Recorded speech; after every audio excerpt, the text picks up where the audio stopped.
Hello and welcome to the Legends of Tabletop podcast. We are going to break down the Oscars tonight. No, we're not. We're not going to do that. But Sinners should win everything because it was a fantastic movie. And if it doesn't, then the Oscars are fucking garbage. Let's get that out of the way now. Well, we knew that already, though. Yeah, well, yeah. I'm going to kick it over to Jesse. We're going to play runners tonight. We'll let him give us a recap, and we'll figure out what we're doing. Yeah. All right, so yeah, last time the gang kind of wanted to initially finish up at Ingram before heading back to Under the Bridge to collect Brock and fulfill their obligations. However, diving a little bit more into what has been going on in Ingram, they realized that the situation is a little bit more dire than they initially thought. Turns out that basically the entire town is in martial law. The council has been temporarily disbanded, and the head of security, Rachel Adams, has temporarily taken control.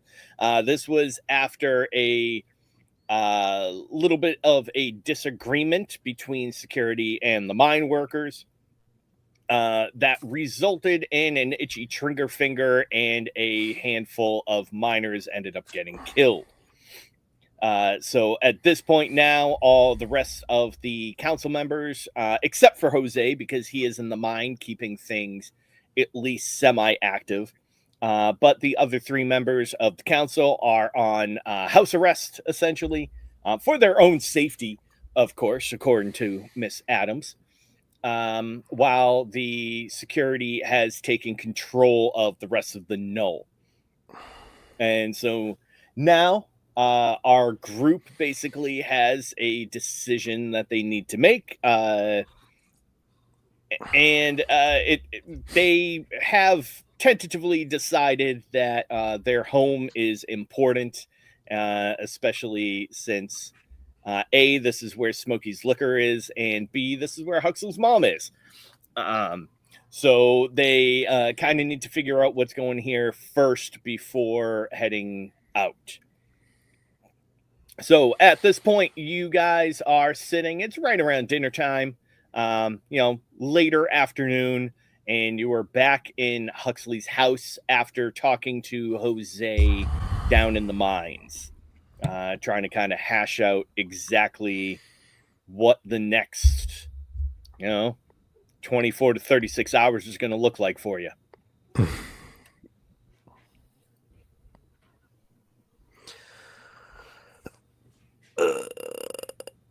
Is Miss Joanna home yet or no? She is not home at the moment. She usually tends to work like 10 or so hour days. So she usually comes home around dinner time. Okay, because we wouldn't have this conversation if she was there. We'd have to either go up to my room or go sit outside. Leave your door open. Don't close your door. Yeah.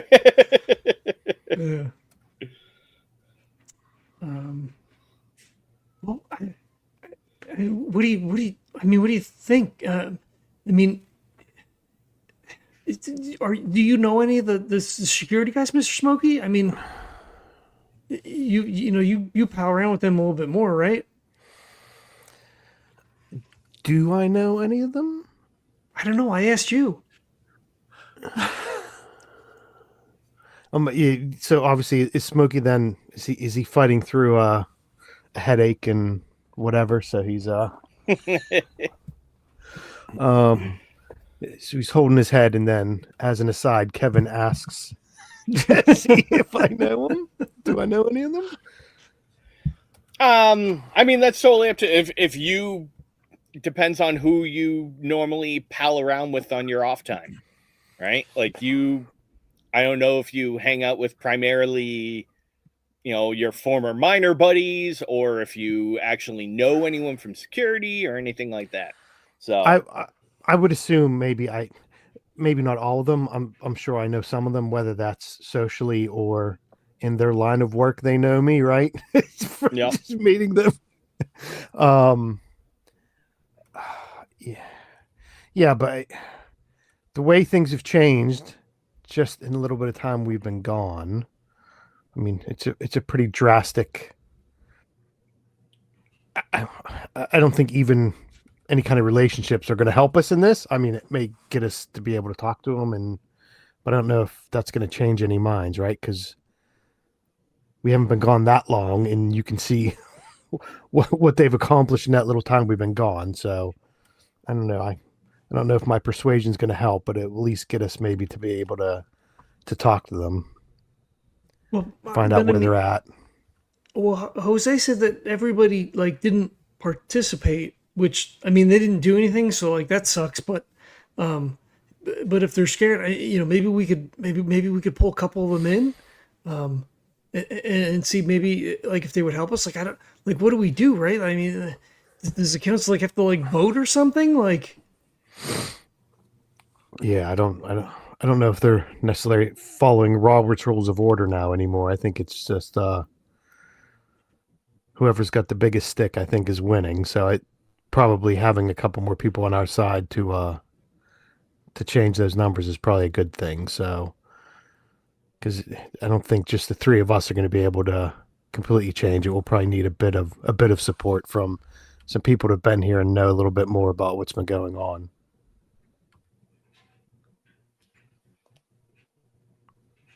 So I think it would be good maybe to sound out a couple, hopefully friendlier voices, at least just to get some more information so we know what we're looking at here.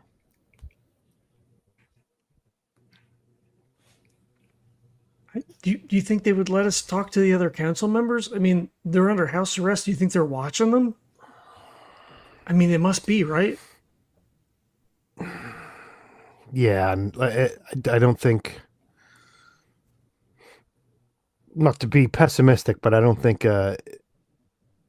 having people vote on changing stuff is going to help, right? We definitely want to find out the council members, but we think there may be some more persuasion we're going to need to do to get this sorted out. It would definitely be better to have the people who have say on things on our side.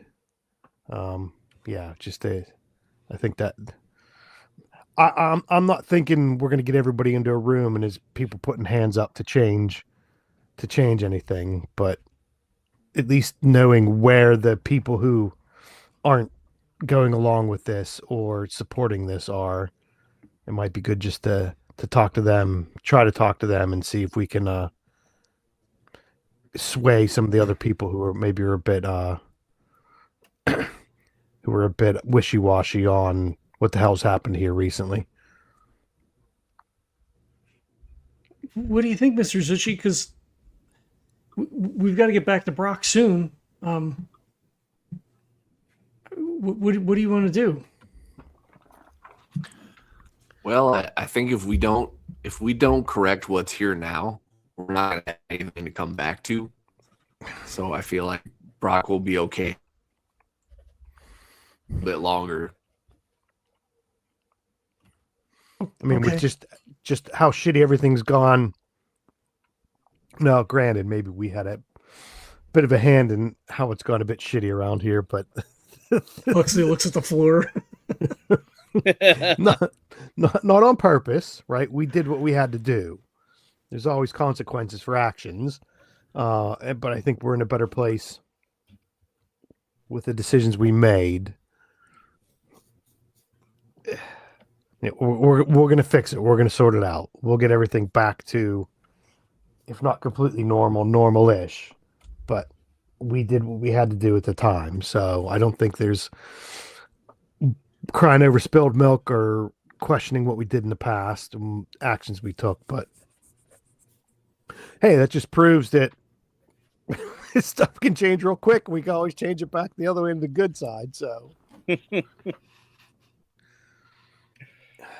And if Zuchy's fine and confident that Brock's all right, then obviously we can spend a bit more time here to get this sorted. We don't have to rush back. So Zuchy, if you're fine with as you said, we got to do something, right? Because the way it's changed since we've been gone, we don't know how much more it could change. It may not be able to come back next time. So we could definitely got to get this spot sorted out. Definitely.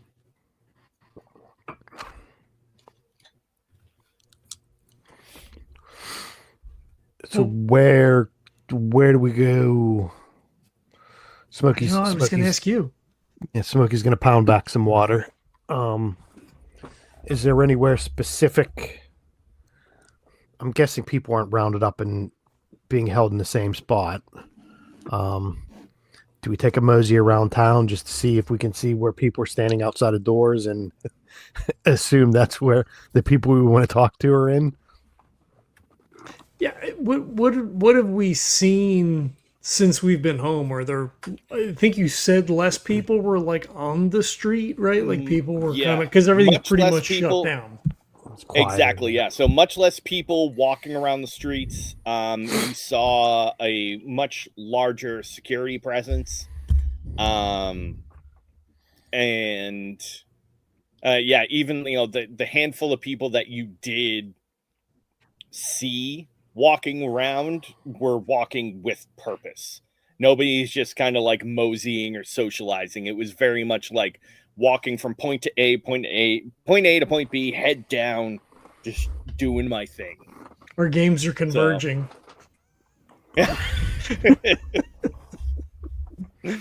And this was also articulated by the fact that because the mines aren't currently working at full power, the Ingram isn't getting its full amount of resources, so it is on like reserve power right now. So it's basically like consistently near twilight inside the knoll.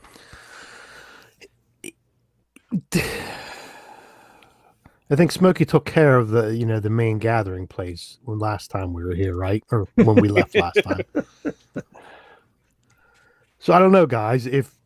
Do we go just wandering around trying to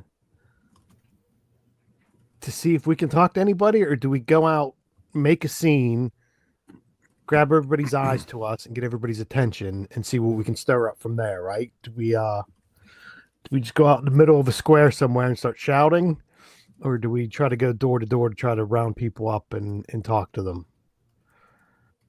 I mean, I think Miss Adams is the problem, right? I mean, like if she's the head of security and she's the one that made the order, then she's the one that we need to get to. Well, I mean, I don't know that we could. Like, I don't think she's going to want to talk to us, but I mean, that's where the problem is, right? I mean, if you think maybe you can convince some of the guys who didn't participate, I mean, just to, I don't know, give us backup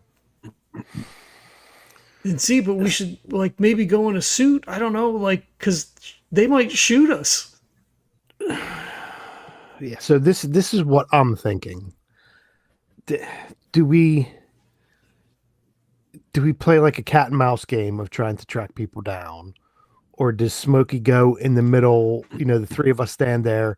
Smokey stand on top of a soapbox and start yelling, right? Because it's just three of us, right? It's easier if you get the mob on your side.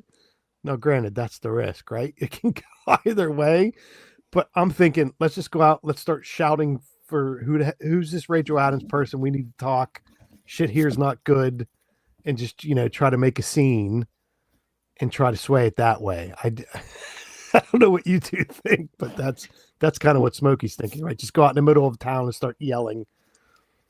So I guess, I mean, having lived here for years, right? Like, would we know where everybody lives? Like, when you're 12 riding your bike around the fucking neighborhood, like, all of the neighbor, like, for as big as this place is, right? I feel like we would at least have a sense of where people are. Yeah, you know what? Why don't you all give me a brains, and if you have any social style approaches, you can go ahead and add them to those. You can add them up. I don't. With the fact that I schmooze everybody, would that? Absolutely. Okay. Is this a think? Because you said brains, and I'm not sure what that means. Oh yeah, in this thanks. system. Sorry. Yep. Ooh, I got 6. Did that explode? Did I roll it again? Yeah, keep going. I got a Wrong 6 too, game. which is it's a good thing Smokey had those 2 extra dice because that Yeah, the other ones were 1 and 2. yeah, mine Nice. were 1 and 2 and a 3. So yeah, that extra one helped definitely. Is Side of Zuchy the getting beast, in I on also this, got a 6. think action? Nice. Yeah. There you go. Look at that. 666. We know everybody in the neighborhood. Yeah, so you know what we'll say that you so all of you know kind of you all know who the current council members are. You know where each one of them lives. Between the 3 of you, you can parse out where each of them lives. And each one of you also gets a little bit of an edge as well. So John, what would you like for your edge? I don't know. Why am I going first? It can be, it could be that you perhaps are, through Miss Joanna, friendly with one. So I'll let you know the 5 council members. Like I said, each one of them kind of represents not necessarily a faction, but a group of a group of people within the Knoll. So Jose obviously is the supervisor of the mine. And he is there is Rachel Adams, who is the head of security. There is Vanya Serena, who is the head of the Merchant Council. There is Tunde Dalia, who is kind of the current council member supporting the laborers. Those are pretty much the people who take care of the daily functions of the Knoll. And then Huxley would actually be most aware of Sigmund Vid, who is the head of the hospital. I was going to say, Miss Joanna's the puppet master. She pulls all the strings. Current quote unquote welfare council member. So. So Miss Joanna kind of like runs the floor division of the hospital. She's kind of like the head doctor type person. Sigmund is the one that is like the administrator, exactly, like the head administrator of the hospital. Maybe he and I are friendly. Probably, right? Because he, works with my mom, or like she talks about him, like maybe I've been over there for dinner or some shit, Yeah, yeah, absolutely. I mean, you would definitely know who I was. Right? Yeah. How about you, Kevin? So Smokey knows who. I'm thinking, because Smokey's a bit of a social butterfly, right? So he would know which one of these people is okay. I'm going to use a British term, the gobbiest. So who's the one that we can talk to, who we can get on our side, who's going to be the biggest shit kicker, right? Saying, okay, yeah, this shit isn't good. I'm not happy with this. To get us, I'm with you anyways. And I'll go out and, start walking, and I'll be able to get people on our side because I'll be shouting and screaming that, this shit ain't right. We got to fix it. So who's the most aggro for our side, right? Not correct. Yeah. Yep. That would definitely be Tunde, the head of the labor council. because I mean, you've probably talked to guys who work DPW and stuff like that, right? Like your regular everyday jobber, like they love gossip and kicking the shit and all that kind of stuff, and also they potentially the ones that know the ins and outs of the know itself. And I'm assuming they're the ones that are most affected by all this crap going on. Right? Exactly. So, yeah. Yeah. Yep. Okay. That sounds good. All right. How about you, Kurt?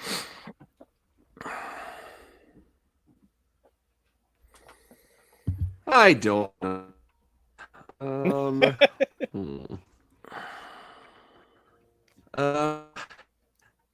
I'm gonna say my edge is if I need to admit it, going to be intimidating. You want to say that again? You were super pixelated. He's going to be extra intimidating, maybe, I think is what he meant. So, yes. There we go. I like it. All right. So you're kind of going over a little bit of all this. And yeah, you now kind of have your council members picked out. Do you potentially want to? Are you suiting up in traipsing around Ingram? I mean, I wouldn't think not to talk to the council members, but like, right? Yeah. If ultimately you want to rabble rouse, then maybe the other two of us should suit up and hide to come in relief. At least one of us, right? Like, well, let's do it that way, right? Because us tromping around all suited up probably isn't the best approach right off the bat, right? That is the best way to gain a whole shit ton of attention if you want. But that could go either way if we don't have. So I would say we would talk to. Let's try to talk to a couple of these people first. Who aren't gonna, like I said, maybe make it kick off right off the bat. We don't know if we can even talk to anybody, right? But I would say we would talk to maybe Sigmund first to see if we can even talk to him, see what the vibe is, and if it's like, yeah, you're not getting anywhere near him, or shit's a lot worse than he tells us.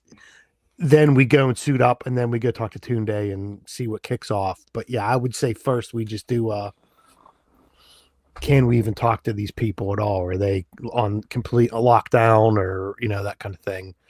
Walking up in our suit straight off the bat. Yeah. Right. I'll go to him. You can go to Tunde, and, we've got Zuchy floating in the background in case there's a problem. Do we want to split up though? I mean, at worst they would be like, hey, you can't be here. Right. Yeah. Like, I don't think they're going to shoot us for trying to talk to people who live here. Right. Yeah. Let's do that then. Yeah. Why don't you go find Sigmund? I'll go try to find Tunde, and then, Zuchy can just skulk around between us, try to keep an eye on both of us, hopefully. And do we have a way to communicate outside of the suits to each other over distance? We have our phones. Yeah, you have your phone, so you can always call or text. Okay, yeah, we do that then. Yeah, so just make sure, keep your eye on if there's, a whole bunch of fire emojis and fist emojis, then we know get to go where the other person is. So let's do that. Yeah, let's do that to try to see if we can get a feel for how easy it's going to be to even speak to anyone. Right. Huxley pulls down his ski mask, grabs a shotgun from underneath the kitchen sink. Oh, okay, Mr. Smokey, I'm ready to go.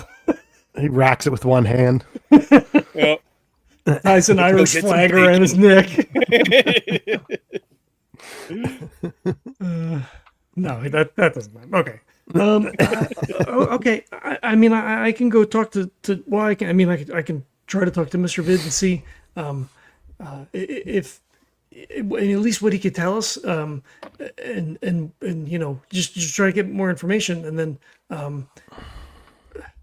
I mean, I guess they would help if they could, but if they could do something, they would do something. I guess, but. Yeah, maybe I mean- maybe they're just maybe they just need that. Maybe they just need that extra kick to get him into motion, and that's what we're here for. Like you said, Mr. Smokey, knowledge is power. We may be having to use that power soon, but absolutely, anything we can do to help, anything we can get out of them, will help us understand what's going on and how to get out the other side of this. Okay. He like casts around the kitchen for like, you know, if Miss Joanna had made like a cake, or if there's like some apples or something on the counter or whatever, like to make it look like he's going over to like bring some food over or whatever, right? Oh, gotcha. Yeah. So he's not just like walking up to somebody under house arrest to be like, oh, my mom sent me with, you know, yeah, maybe like a folder with, you know, ostensibly some like medical stuff, right? Yeah, that could probably work. Smokey still has the half a bottle of whiskey in his jacket pocket from the night before. That's going to be his entree. Okay, don't make a mess. I'll be back. Ambles out of the house. All right. So yeah, Mr. Vid, Sigmund lives a little bit down the street. A little bit down the street, in a row of townhouses. Okay. He's not trying to skulk or anything, right? But like he is surreptitiously, as much as Huxley's able to do that, kind of like looking around as he's going to see like is there anybody outside? Is there anybody following me? Or is there like patrols on the street? Like, you know. Yep. Oh yeah. So as you're kind of walking through, and I'm assuming you grabbed like a little manila folder and put a bunch of like blank papers or whatever you could in it. Yeah. Some food. And yeah. And so yeah, you see one security guard kind of patrolling outside. Why don't you go ahead and give me a sway test? No, I got a 5. Nice. All right. So I'm assuming you're kind of trying to, for the most part, like keep your head down, make it look like you're, you have a task to do, right? Yeah, like he's doing the like look left and right, like as he's like looking to see what's going on, but he's not just like do. Right, yeah. Exactly, yeah. So yeah, the guard kind of sees you, and you kind of see he tracks you as you walk. But as you pass each other, he kind of looks at you and then keeps walking. Okay. And it's not somebody that I recognize. No, it's difficult because they have, so they're in like the riot gear. And he's fuck, the parallels keep coming. He's got like the mask pulled up and everything, right? And he's got like the riot shield up, like the helmet visor up. But it's pretty difficult to, especially since it's kind of darker out, to kind of pick out who it is amongst. And he doesn't say anything either. Yeah. Like, oh, hey, Huxley. Right? Like, right. No, nothing. Yeah. Yep. Okay. He eyes you pretty sternly, but then that's it. Okay. He resists the urge to like turn around to see if he's still watching. Like he kind of starts and then like, no, I have to go. I don't want to get in trouble. Yeah, right. All right, so yeah, you pretty much after that turn the corner, you see the row of a handful of townhouses, and you know which one Sigmund's is, and you see that there are, in fact, in most of the houses there, and in fact, most of the houses that you passed, there are lights inside most of them. Obviously not fully lit up, but like there's, because you all know the rules too. There's, not necessarily rules, but it's common courtesy. You only have the light on in the room that you're in because there's a limited amount of power, blah, blah, blah, all that kind of stuff. So yeah, you look in and you see on the first floor, there is a light on. But I think before he like goes up the stoop or whatever, like he does kind of stop in the street and kind of like look left and right and then just like run up to the steps and ring the bell. Do me a favor and give me a sense check. Okay, I think and this is actually going to be at a so I'm going to give you a little bit of a snag with this one too. So it is going to be a 6, but this will be anything visual. So if you have any approaches that can help with that, yeah, absolutely. Nope, that's 6. So an 8. I was like, oh shit, that's either a 6 or a 1. Fuck. There you go. So yeah, you pass a handful, a few of the townhouses as you come in, and you kind of stop at the stoop, look left and right, and you begin to go up the stairs. And that is when you notice that there is a piece of hardware on the next to the door of Sigmund's house. That is not on any of the others, and it appears to be some sort of security system, like either an alarm or a camera or something of that ilk. And I'll go ahead and you have a hard edge with this.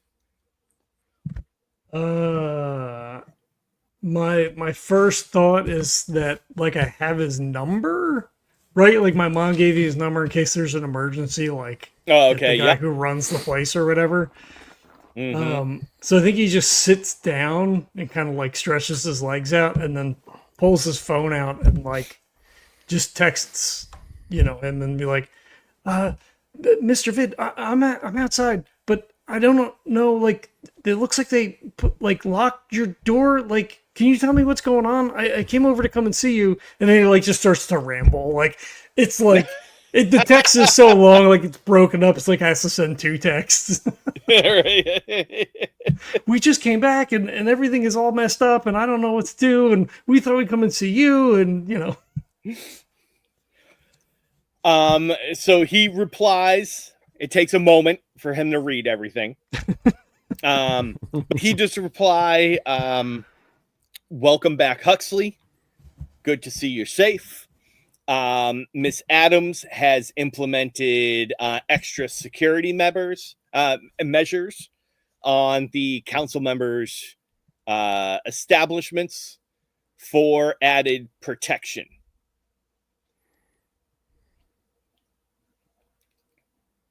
He texts back. He's like, I don't think that's true, Mr. Vid. Because they killed, like he puts it like on italics or whatever. Like they killed a bunch of people. We're not really sure what's going on, but we want to try to help. And you see the 3 dots of him replying for a little bit. And eventually his reply is, I'm doing some gardening. I think it takes Huxley a minute to pick up what's going down. They've been gardening. They murdered a bunch of people. I'm like, what are they? Oh. like slaps himself. And then he's like, "Oh, I should text Mr. Smokey." So he texts Smokey, and he's like, "Don't try to open the door. There's security in place. I'm gonna garden with Mr. Vid." And he like texts like a rose emoji, and then he runs around the side of the house.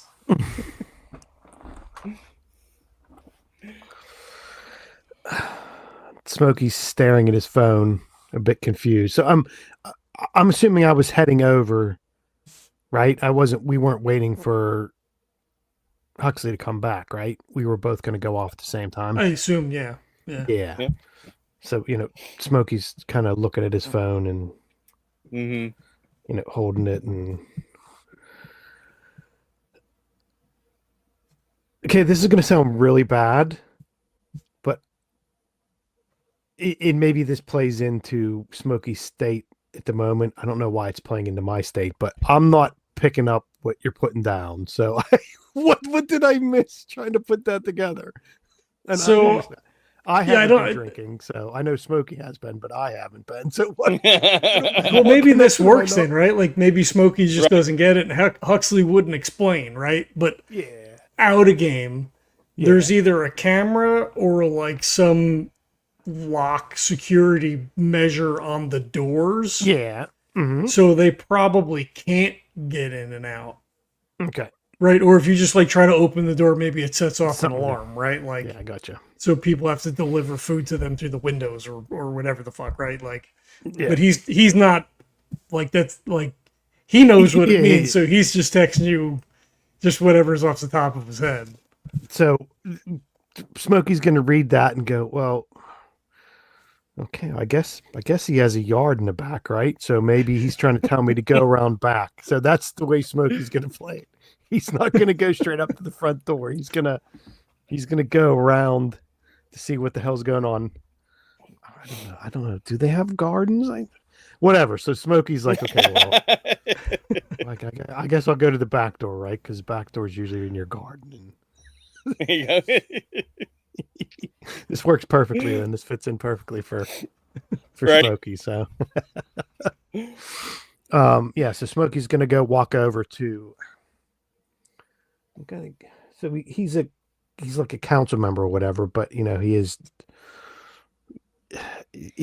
Does he have his own place like Sigmund does, or where's? Yeah, he has. It's a little. I don't know what the style of house is, but the little single floor, like one floor, probably like 2 bedrooms, but one of them is like kind of a study type thing, right? Like, so it's like a ranch. He lives in a, what was that? Like a little ranch house. Yeah, exactly. It's just like a little ranch style house, nice and tiny. It's just him in it. And so he kind of, as you walk and there's a whole probably about 7 or 8 of them all kind of like nestled together. The only space between the houses is the driveway, essentially, right? Yeah. And so you can go in and you can kind of walk the street a little bit, and you see coming up to his house, but there, as far as you can tell, no lights on inside or anything like that. But you're almost positive that he's home because they've all been, essentially put on lockdown. Yeah. Well, so Smokey's gonna walk up to the house and kind of walk down, see if he can get to the back of the house, if there's an alley, because they're all in a row. Or he's like gardening. I'm assuming that means something. I don't think he's gardening, so I think Huxley's trying to tell me something. So he's gonna try to see if there's something out back he can see if there's any way to get in or whatever. All right. And so are you trying to kind of do this a little quietly, right? Or are you kind of being like, I'm just gonna wander in this guy's backyard? Yeah, I'm just like I'm supposed to be here, right? Yep. If you're like looking around and skittish or whatever, if people are watching, then they're like, okay, this dude's up to something. I'm just gonna walk Sounds and good. act like I'm supposed to be here and I know what I'm doing. All right. So yeah, go ahead. Whether that's true first... or not, I don't know. All right. Go ahead and give me a sway test, just to make sure that you are acting as cool as you want to be, and very like, of course I belong here type thing. 4. He never All belongs anywhere. That's bull. Smokey stands out everywhere. He sure does. Right. All right. So yeah, you're kind of walking along. You come to the end of the driveway. Obviously you have a cigarette. You kind of throw that down, stomp it out, start walking up the driveway into the back. And yeah, so you kind of turn around, and there's not much of a backyard in this, right? A lot of dirt. But the guy has like a little fire pit set up, a couple of lawn chairs, a cornhole set up, and a little bit of a little grill that he has going. Smokey's And gonna then sit. Indeed, there is like a back door as well. Yeah. Smokey's gonna sit down in one of the lawn chairs.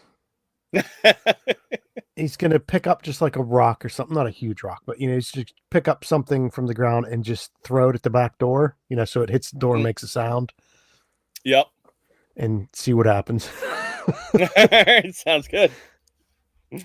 Go ahead and give me a sense of what's going on here. So roll sense, you're saying? Yes. Oh, Christ. 2. Nice. For Yeah, you, maybe. So you kind of sit, lean back, put your feet up on the fireplace, on the pit, and you're just kind of hanging out a little bit. And then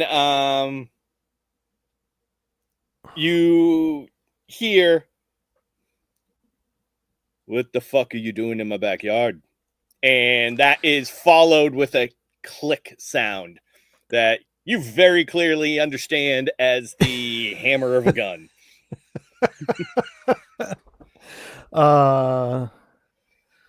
Well, considering it's the middle of the day and you should be out working, obviously something's going on.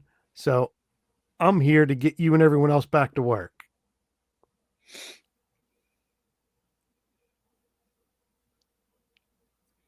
So is that Tunde that said that, or is that a security? I guess that would be. I guess I should have. Smokey should have checked for that. Kind of walking around into your vision, is in fact Tunde. He's basically in like cut off what used to be like cargo pants, but he is clearly like cut above the knee, even like through the pocket of the pants itself. So he's wearing like cut off cargo pants, an undershirt. He's got a just like untied work boots on. Are you saying things are about to get sexy? Because that's what it sounds like. Right. And yeah, he is. Right? He is a large man that absolutely holds the frame of somebody that is used to just doing, 8 to 12 hours of manual labor every day. So he is now face to face with you, holding the pistol still, trained right on you in his left hand. All right. Smokey's gonna, put his arms out slowly, right, and kind of reach to his pocket and slowly pull out the bottle and put it down on the table and just say, I talked to Jose a little bit ago, and obviously shit's not going very well around here, and whether the shit that's happening around here would have happened anyways, there is a bit of me that wants to try to get it back to normal. So I'm told that you aren't allowed to go anywhere. A whole bunch of people aren't working now. A whole bunch of people are being locked in their houses, and I'm going to try to undo that. And he'll look at you for a moment, and then he uncocks the gun, sticks it in the waistband of his shorts, grabs the other lawn chair, puts that down, sits down, and grabs the bottle. Says, "Let's figure out how we can get us back to work." That's the Kurt. plan. Yeah. So you're right now kind of just hanging out back at Huxley's house, right? Mm-hmm. All right. So you're just kind of right at this point meditating, relaxing, trying to center yourself. When you hear the front door open.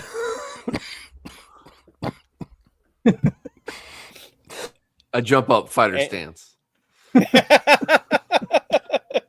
And as soon as you spin around, you see Miss Joanna frozen half through the door. Pardon. Things have been a little tense lately, so I apologize for my aggressive stance.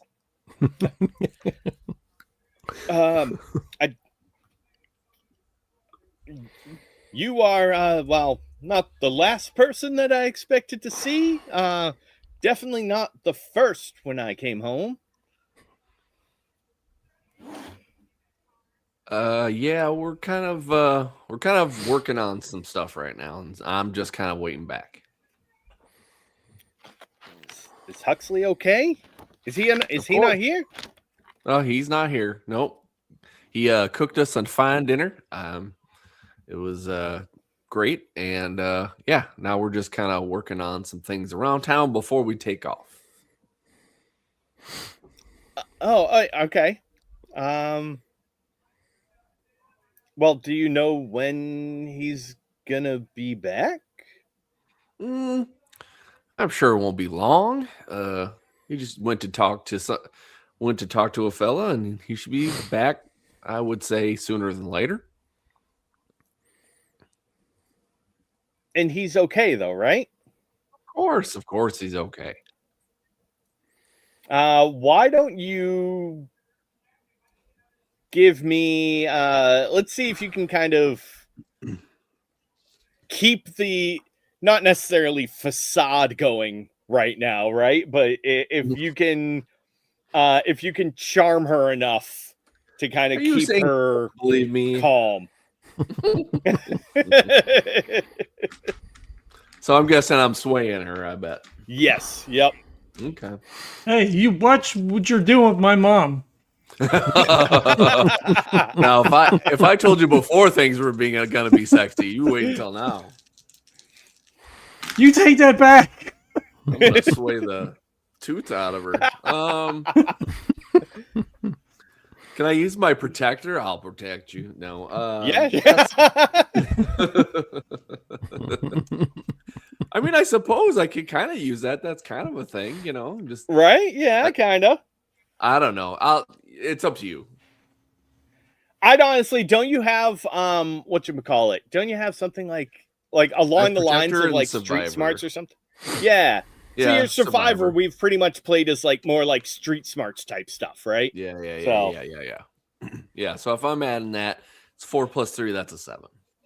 Oh, wow. Nice. Yeah, so she kind of relaxes a little bit at that point, and she's all right, okay. Well, if you could do me a favor, just let him if just when he comes home, can you just let him know that I want to talk to him? Of course. And yeah, she said, she's like, now if you pardon me, I'm gonna go upstairs and take a shower, and she gives you a wink. No, I'm kidding. I La, knew la, it. la. That's your edge. No. Whoa. I could tell Jesse's watched some Cinemax in his life.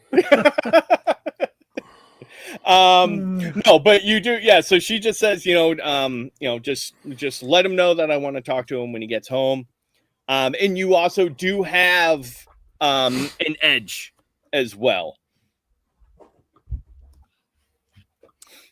Well, I think my edge would be that if anybody were to throw out a warning symbol or whatever and they need me on my way, that I would be there quicker than I normally would because I'm kind of on alert. Mm-hmm. I like that. Yeah. All right. Yeah. So Huxley, Yes. you make your way around to the back of the townhouses, and you see that there is one light on at the, how there's like the outside kind of like sconce lights, right? And one of the townhouses does in fact have its rear porch light on. Okay. Is everything fenced in with like stockade fence, or is it just like chain link fence? Are there fences at all? No, there's no fences on these. Yeah. Okay. Yeah, he just kind of like looks around and then, jogs over to where the light is at. All right. And as And you he'll jog look for over, another one of those devices on the back door or on the back of the house. right, yeah. You actually do in fact see one. However, this one, you saw that the other one did have like a blinking red light on it, and the one on the front. This one seems to have a static orange light. Can I suss out from its placement, its construction, like what this is?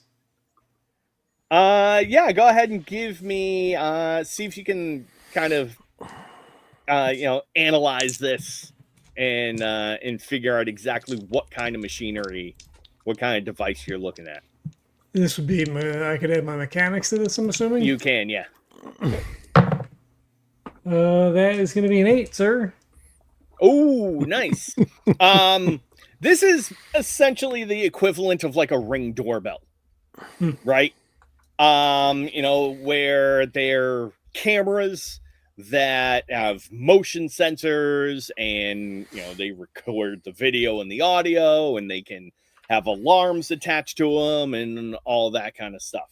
The great thing, quote unquote great thing about these is that they're all battery operated, so you can just boom, stick it wherever you want, and you're good to go.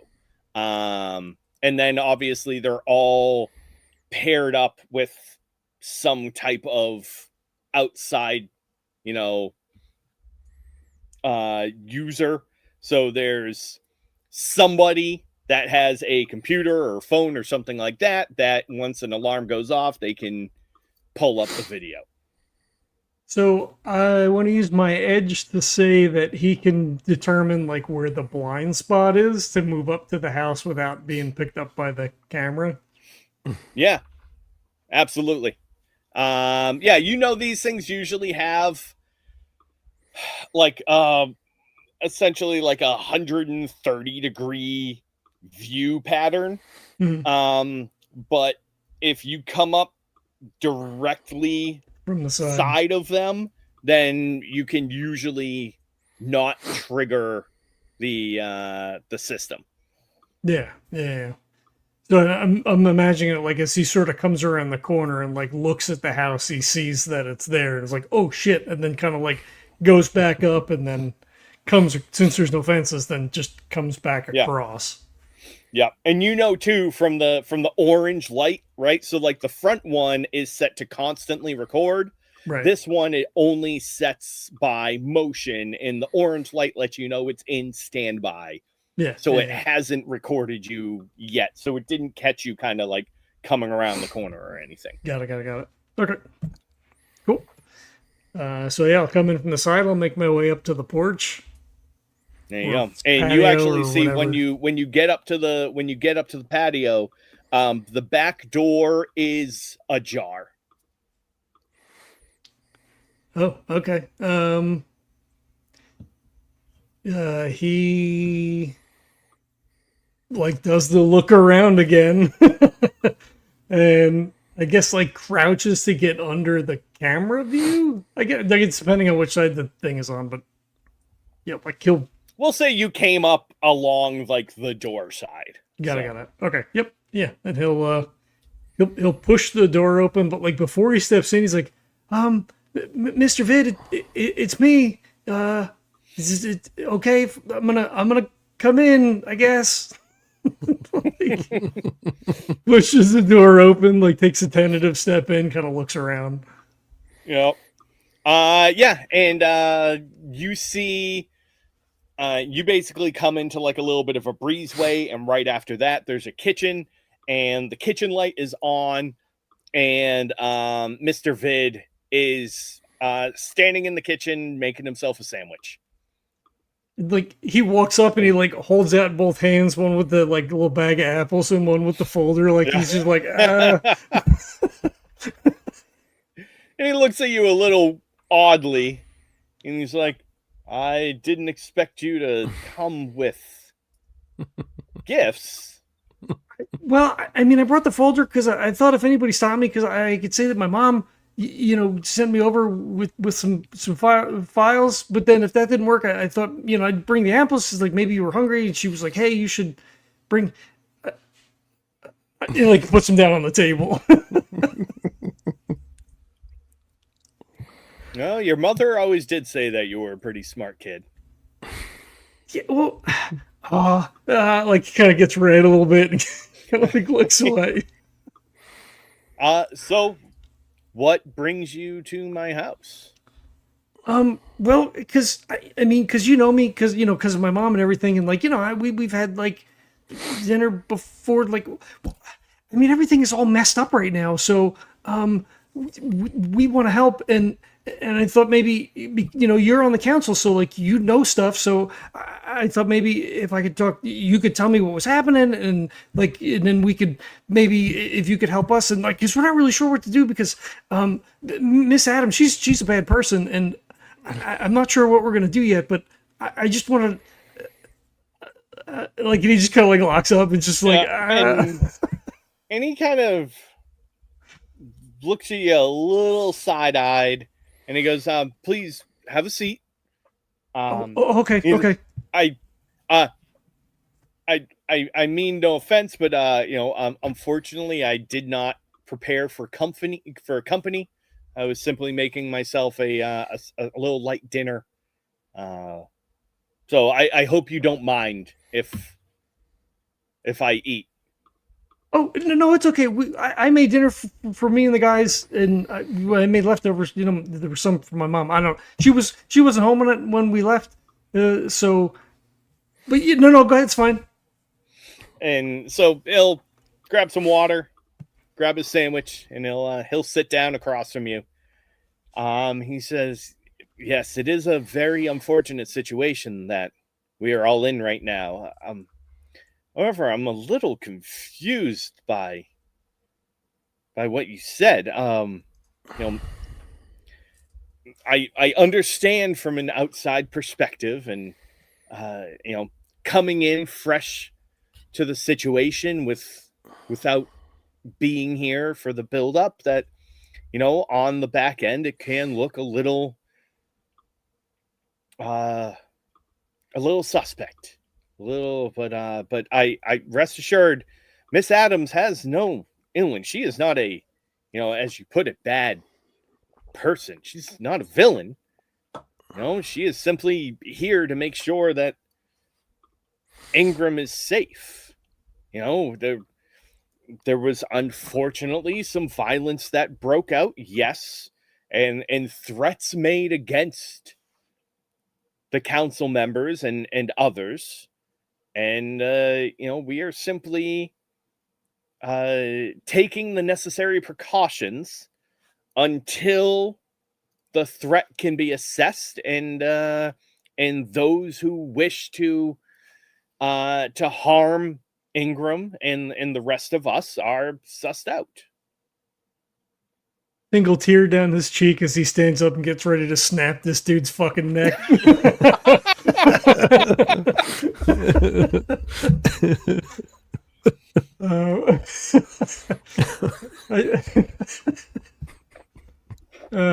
I think he does, like, kind of like pull back and like cock his head a little bit, because it's not what he was expecting. He's not really like a sense motive kind of guy, but like, well, that's weird. That's not where I expected things to be. But I think he just says, well, but what trouble? I mean, we left, but we didn't come back, and like, I know that was part of the problem. Like, that's our fault, that because all the runners were gone. But what problem? I mean, you can't just shoot people. Well, I mean, yes, I agree, and that's where the problem lies. I don't understand. What do you mean? Well, unfortunately, I don't know how much you've learned so far. But unfortunately, there were some people within the town that attempted to essentially cause chaos by violence. Luckily, the Miss Adams and her security force were able to waylay that. However, there is suspicion that there are still people about Ingram that wish to cause the rest of us harm. Why they would do it, I don't know, but unfortunately, that seems to be the case right now. Did you see it? I mean, did you see what happened? No, I did not see what happened, but I mean, I don't know exactly when you left Ingram, but I mean, we all saw the fire set in the middle of the knoll, right? That was. He looks around like, whoa. and then there was the group that I unfortunately believe they were able to escape, but there were fellow runners of yours that were they do believe were the instigators of this entire process.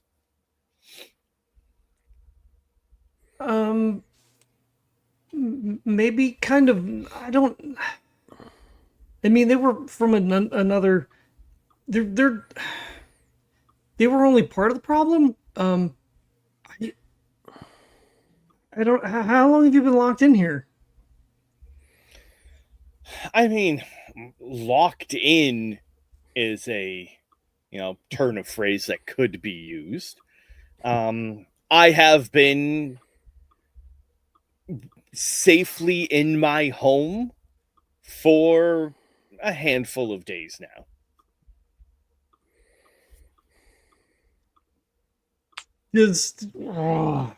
So since I know this guy, Mm-hmm. and like, I've been here with my mom, we've had dinner together, they've talked about Mhm. work and whatever. What's my read? Does he seem like he's generally oblivious to things that are happening in the know? Does this seem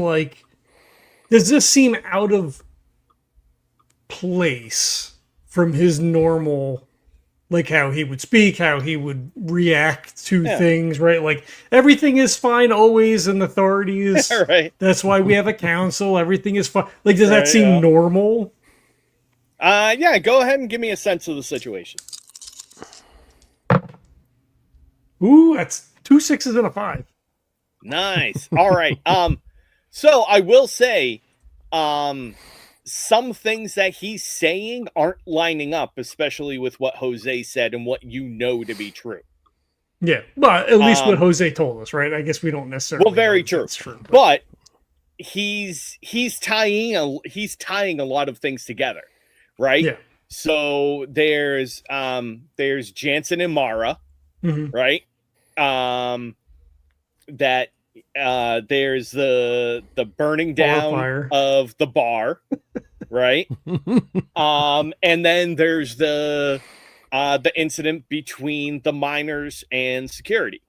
Yeah.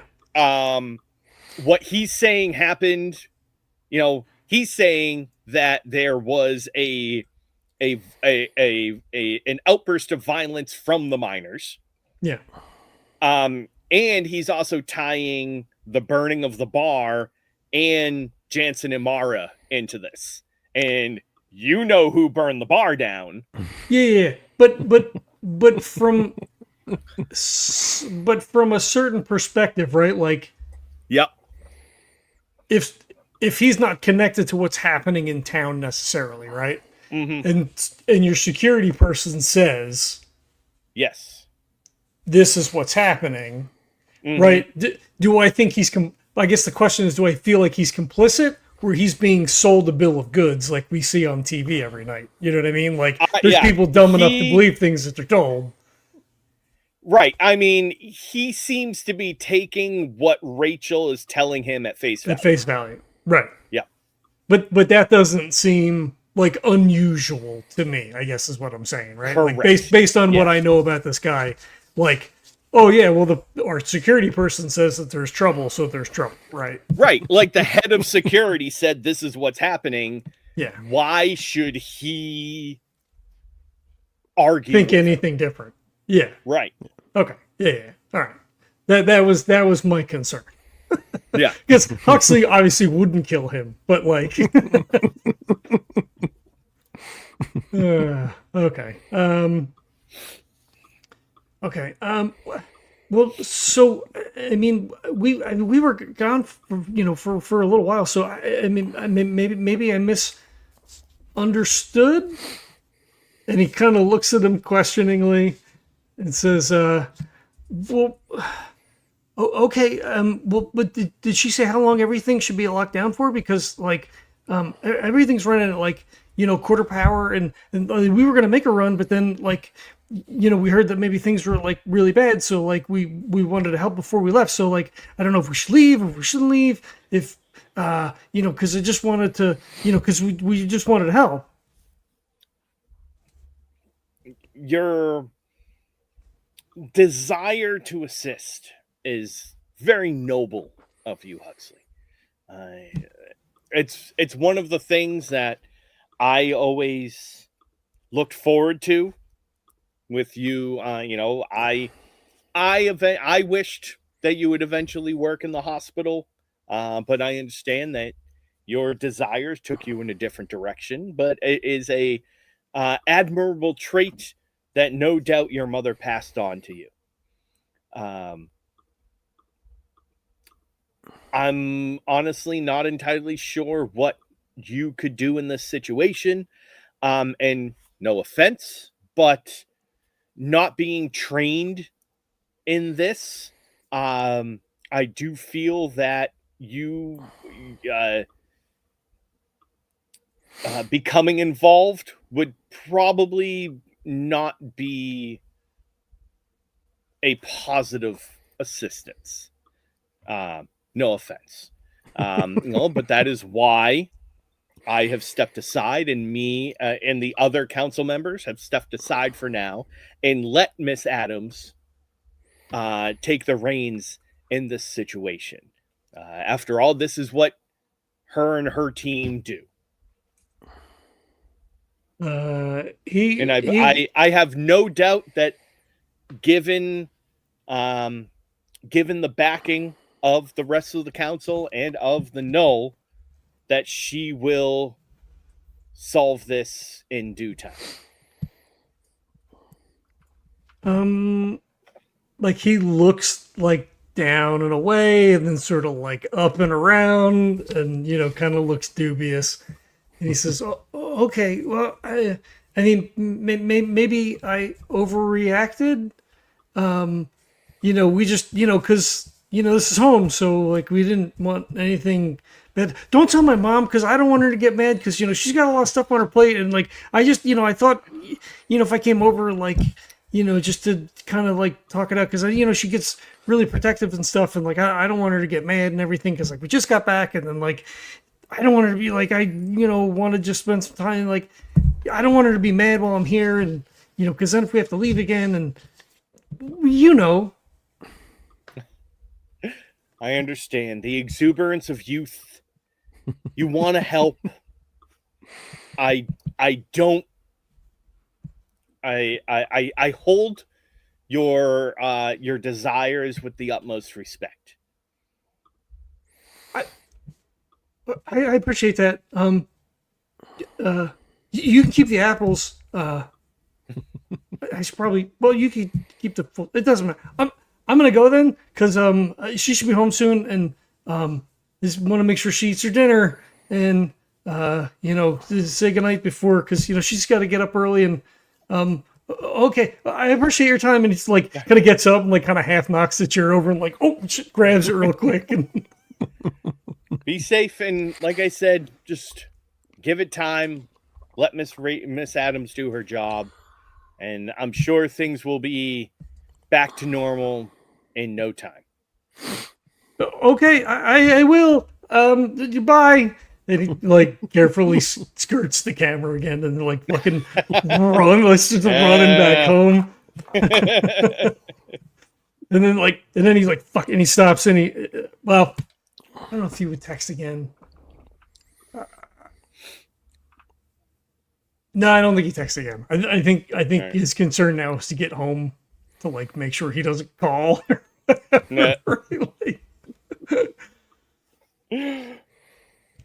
All right. So Smokey, Tunde right now is sitting down, half a handle of whiskey in his hand, and says, "What exactly are you doing in my yard right now?" Been hearing lots of stuff about what's going on around here. Not very happy with the situation. I'm assuming you're not happy either. I'm sure you've got a lot of people working with you and under you who aren't happy, and want to find a way to get this resolved. Yeah, no shit. You see all this? You think that I enjoy just sitting here looking at my knoll falling to shit like it is right now? Idle hands are the devil's plaything, so let's get those hands back working and get the knoll back to where it should be. Now listen, if I could catch the motherfuckers that started all this in the first place and get everything back working again, I'd be all for it. Well, look, we're not here to dig up past. The history's history. Let's not go digging into who started what, when, and no. So Smokey will say, "I didn't burn down nothing." Yeah, exactly, right. I don't think Smokey's smart enough to like start talking about dialectics of there was an action and then there was a reaction to it. And whether I was the action or reaction. Let's not get into that. But since we left, we've seen lots of shit going on. And whether Ingram's been stuck in the middle of that and being pulled this way and that without any say in it, I'm thinking maybe that's a bit of what's going on.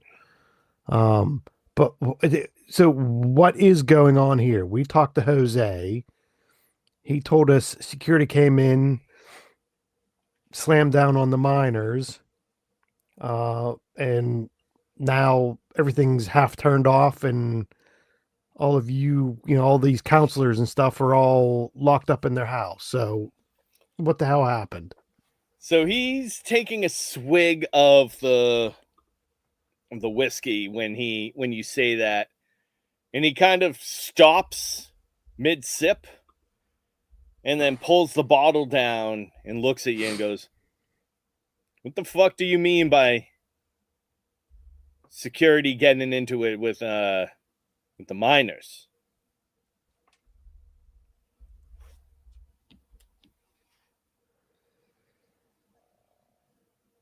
Jose said there was a big fight, and now they only got a skeleton crew working.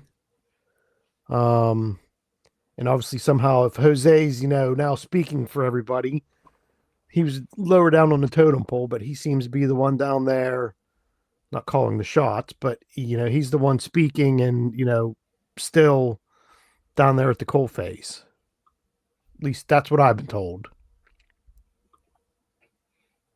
Well, from what we were told, it was a bunch of the miners that were the ones that started shit. Now, look, you know me. I used to carry a pickaxe around and shovel some dirt. I'm not saying that wouldn't have happened or couldn't have happened, but why would the miners cause a big stink and, kick a hornet's nest? I don't know. Why would a bunch of runners try to tear down Ingram and almost burn this place down? Why would the miners try to kill a bunch of security and start taking over this place? Who the fuck knows what anybody does anymore?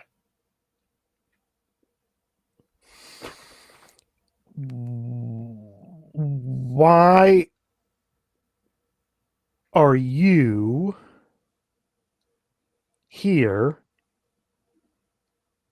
and not out doing something else? Why are your hands idle then? Well, because fucking Adams says that we all need to be on lockdown right now until she can find out who's left that hasn't been taken out. She said that there's still a handful of people out there who are looking to cause shit, looking to kick the hornet's nest. So in the meantime, we're all here while Ingram runs on reserve power. Everything's slowly falling to shit while she can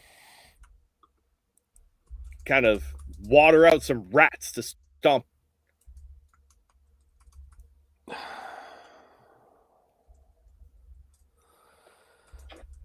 So your little, mini staycation here, do you agree with it? Oh, fuck no. Do you feel you're in danger? Oh, hell no. Do you think I'm in danger? Oh. I mean, no offense, but I could have taken your head off at any point if I wanted to. Yeah, I think so. From an existential standpoint, are you in danger? Look, I know if we got to throw hands or you got to throw hands with someone, I'm putting my money on you. But do you feel that if you go back out and just live your daily life, that you're at risk of whatever's happening? And he kind of, at this point, leans forward, like elbows on his knees, looking at you. And he says, listen, Ingram wasn't always the peaceful little haven that we all wish it would be. But in the last week, we've had a breach in the wall. We've had a building burned down. And we've had a group of people kill or try to kill security. So do I feel safe? Fuck no. Do I think that there might be somebody out there that would kill me if they could, just to start taking this whole place down? Yeah. I don't know why they would, but seems like that's the case now.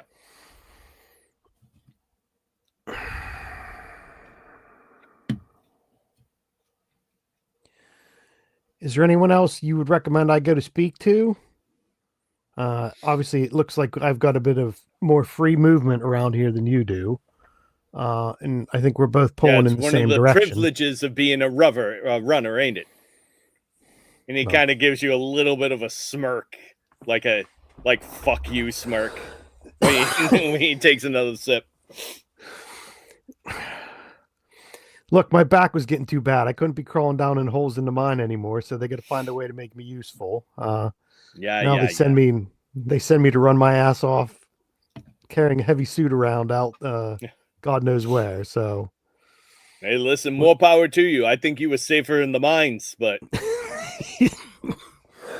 I don't necessarily disagree with you, but I don't know if I want to be in these mines now, but.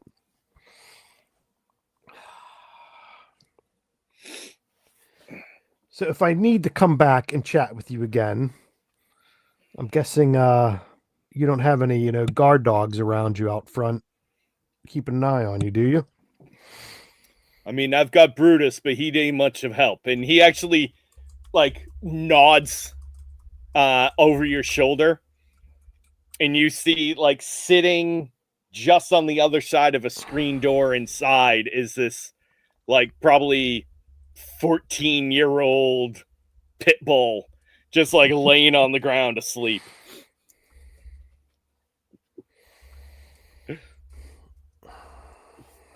How about human guard dogs? Anybody keeping their eye on you? Nah. They tried to post up one of them security members here, but I told them to fuck off. All right.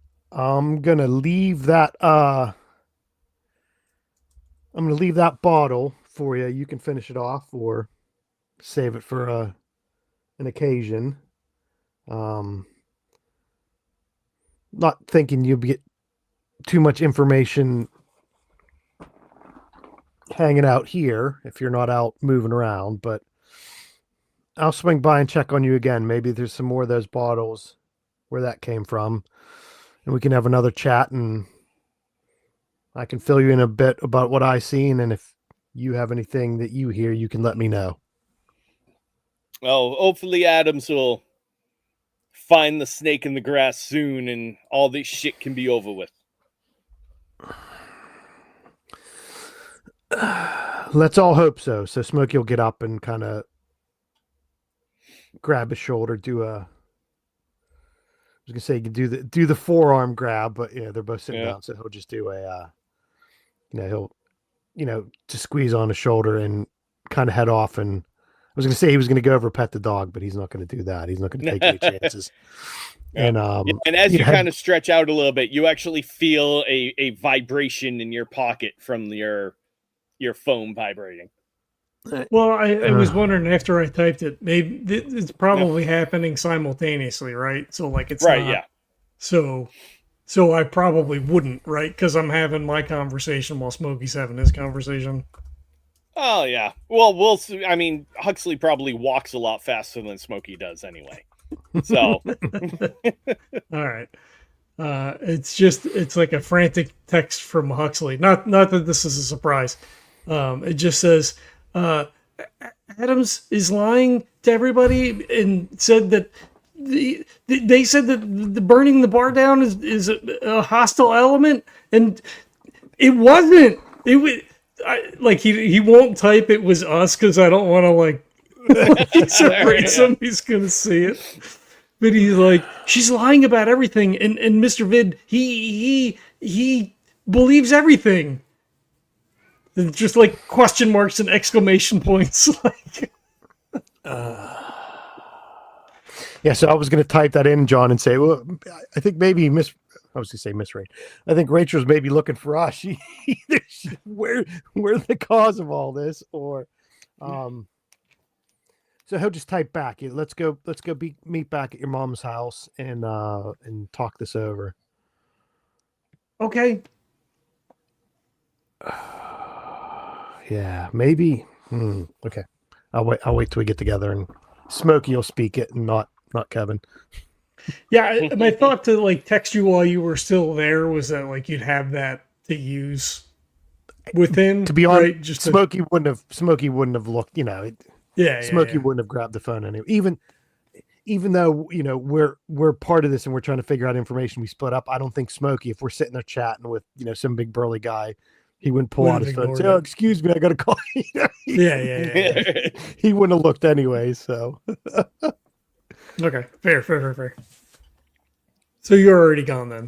That makes sense. Yeah, because it was like, oh well, we're gonna have those conversations together. Like even though we're having them one after the other, so like I wouldn't have,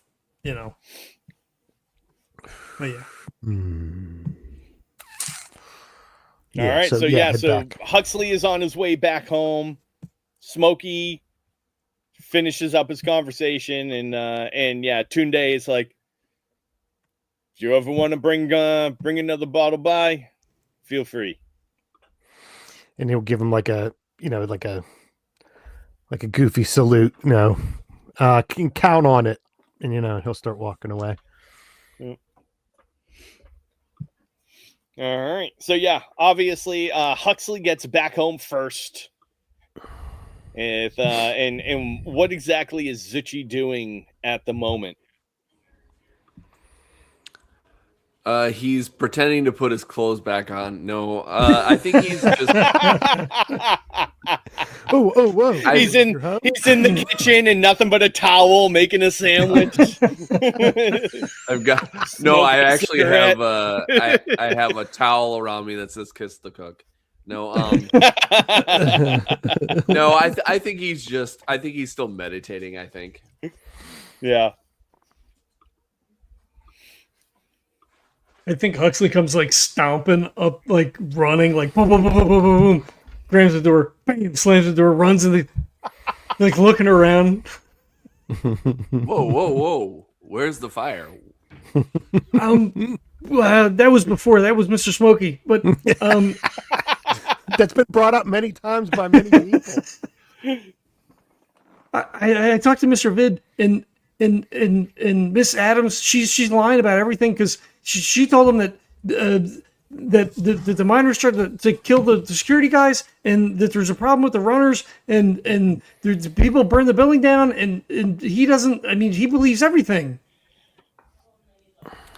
What do you mean? The people that are that are policing the town are telling something that's different than what's actually happened in the actual spot? That's shocking. Yeah, that's what I said. Zuchy like rolls his eyes so hard. The room tilts.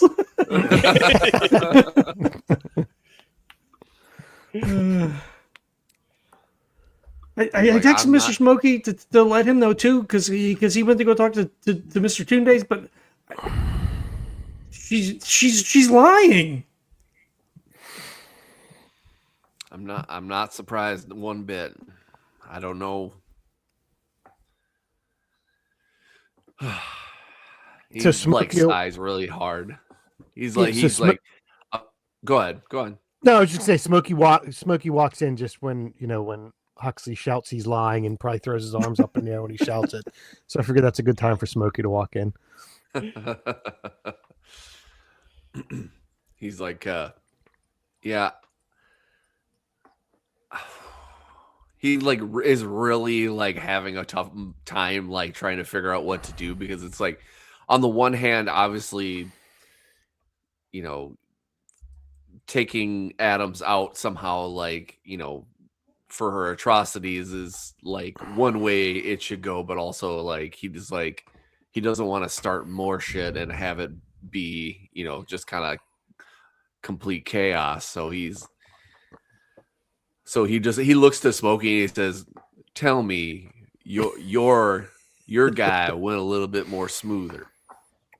So yeah, so Smokey wouldn't have heard what Huxley told Zuchy. So, you know, so what did this Sigmund guy tell you? Obviously, you said she's lying. I'm assuming you're meaning this Rachel lady and not Miss Joanna. So I'm just from context clues. I'm guessing whatever he told you, you don't believe.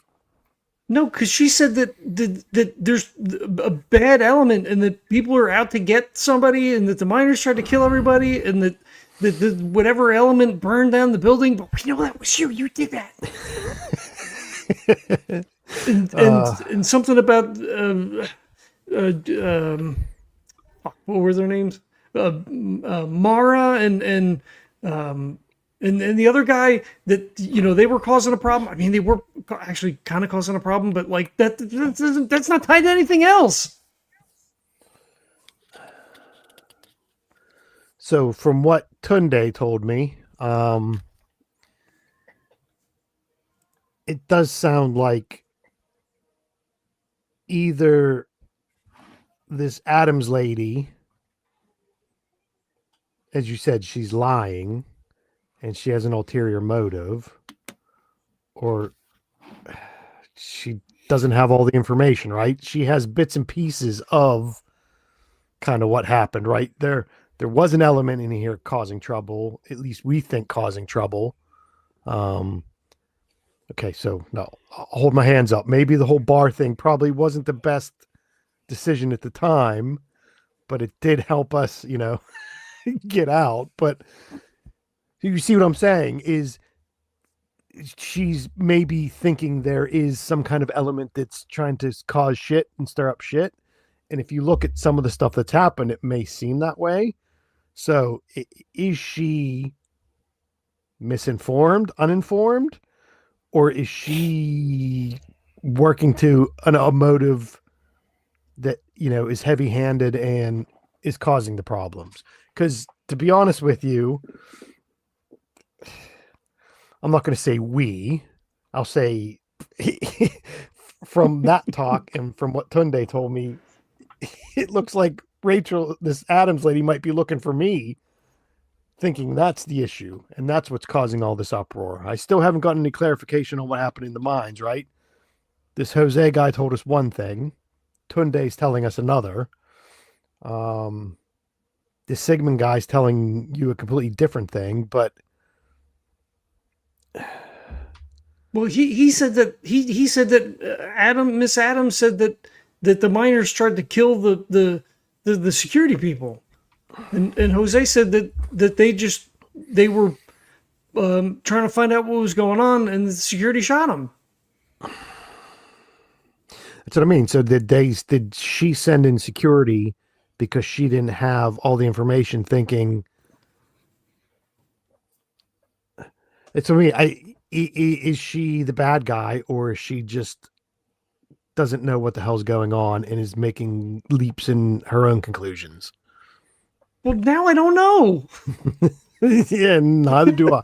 So not to game it out or whatever, but I mean, it comes down to, right, is she confused and doesn't have all the information because some disparate things have happened and she's kind of melding them together? And it's just like, okay, shit's gone off the rails. I've got to, you know, we've got to figure out what's going on. Or is she up there saying, is she the bad guy? We want this to happen because someone's telling me to do this, or I'm doing this because of a reason. You know, That's what I'm thinking. But even if she was misinformed, you can't shoot people. No, well, I agree with you, but we're also not the one making decisions, and I'm not excusing it. I'm not saying she's right. Let's get everything sorted out and get the null back up and running and get everybody not at each other's throats. Then we can worry about, meting out justice, which there should be some for what has happened. But I think the first thing is to find out what the hell's going on and get everything back up and running. I don't think what you're feeling is absolutely right, and it needs to be resolved. I'm not saying that we shouldn't do that, but I don't think that should be the first thing we sort out. That's not the first thing we lead with if and when we ever talk to her is you had a bunch of people shot, right? I agree with you. That's wrong, but we need to get the null up and running, and then we can sort out, justice afterwards. Okay, I guess. I mean, do you think it's okay to leave? I wouldn't feel comfortable leaving. Well, the only way to get the null up is to go on a run. We only have a couple days because then we still have to talk to Mr. Brock. I think we got to talk to this Adams lady. This is what it's coming down to, right?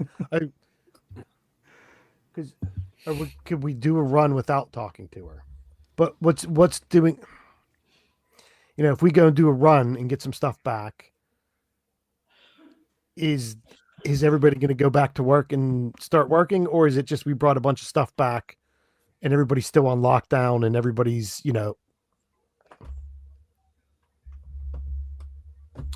Jesse, I have a question. Yeah. When we were talking to Jose and the mines, did they have any like cameras or anything like that? Yeah, I mean they have cameras at not all throughout the mine, but they have cameras at the entrance of the mine and things like that. Mostly for safety reasons. Right. And also so that the system can kind of automate flow.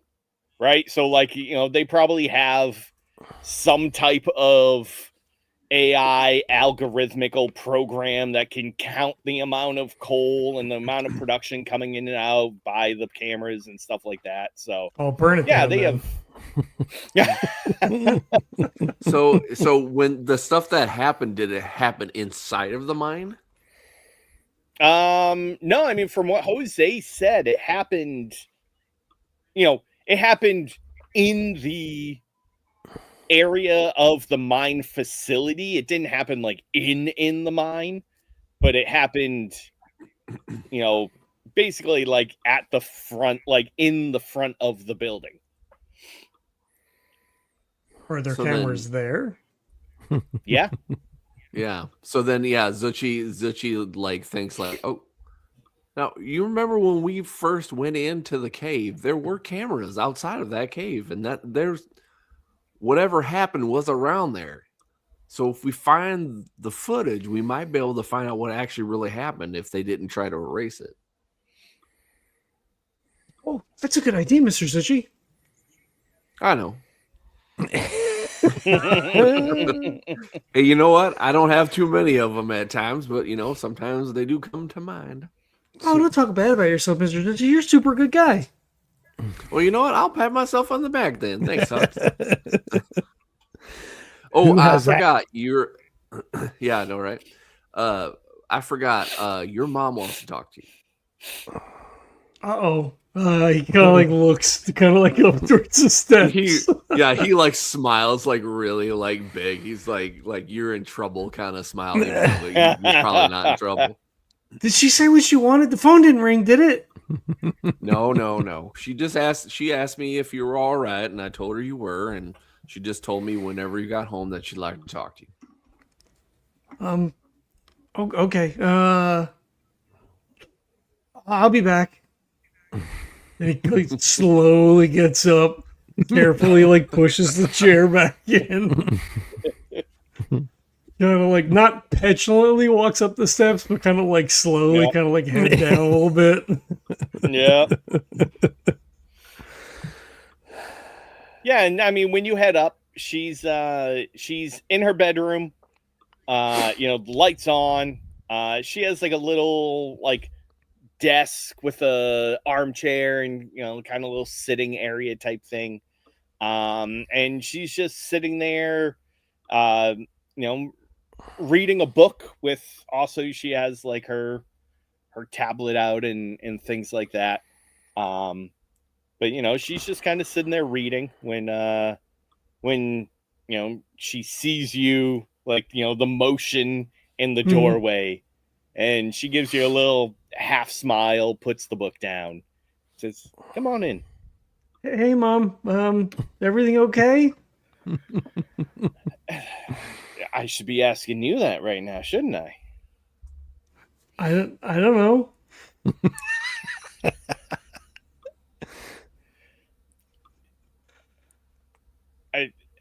I know that you want to help, but things are tense right now. I'd I know. prefer if you and your friends just stay put. No, it's not safe to be just wandering around Ingram right now, unfortunately. I hate to have to say that, but it's just not safe. Well, I mean, that's why we wanted to help because, I mean, we might go out on a run to take the coal, and then come back. Which maybe try to make things better. I don't, but I didn't. Okay. That's good. I can't believe I'm saying this right now, but I think you should. It's better than you just sitting around idle here.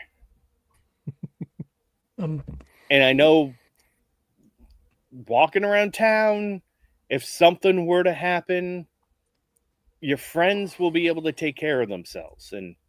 But you're just, that's not you. If there were, God forbid, something to happen in the streets,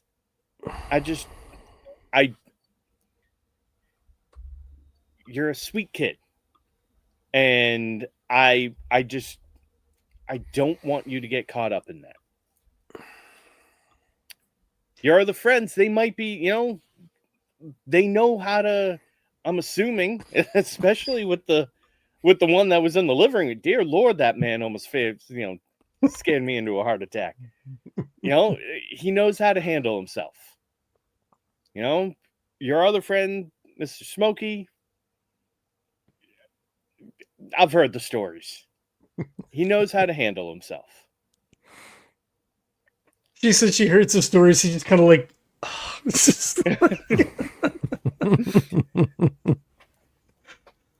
I'd prefer you stay safe.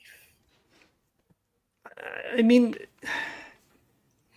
I know, but what she did was wrong, and we have to do Kinda something. Squints at you a little bit, like You heard the story, right? yes, of course. Miss Adams, she murdered a bunch of people.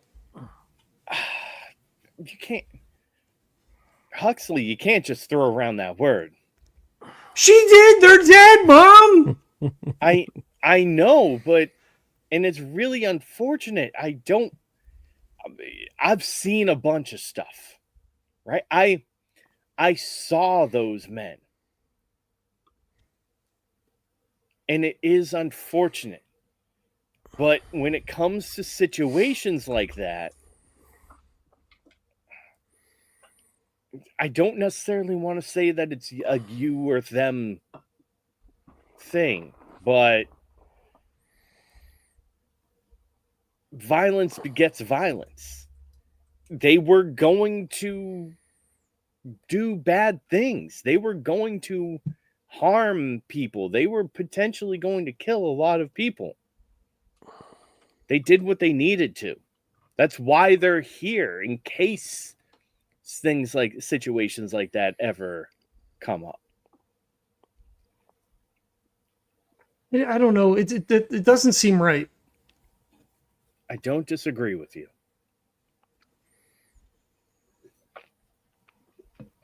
But for whatever reason, those miners wanted to cause harm. I mean, they never caused trouble before. Mr. Smokey was a miner. He never caused any, and then he stops himself. I know. I don't, like I said, I don't know why now. But unfortunately now happened.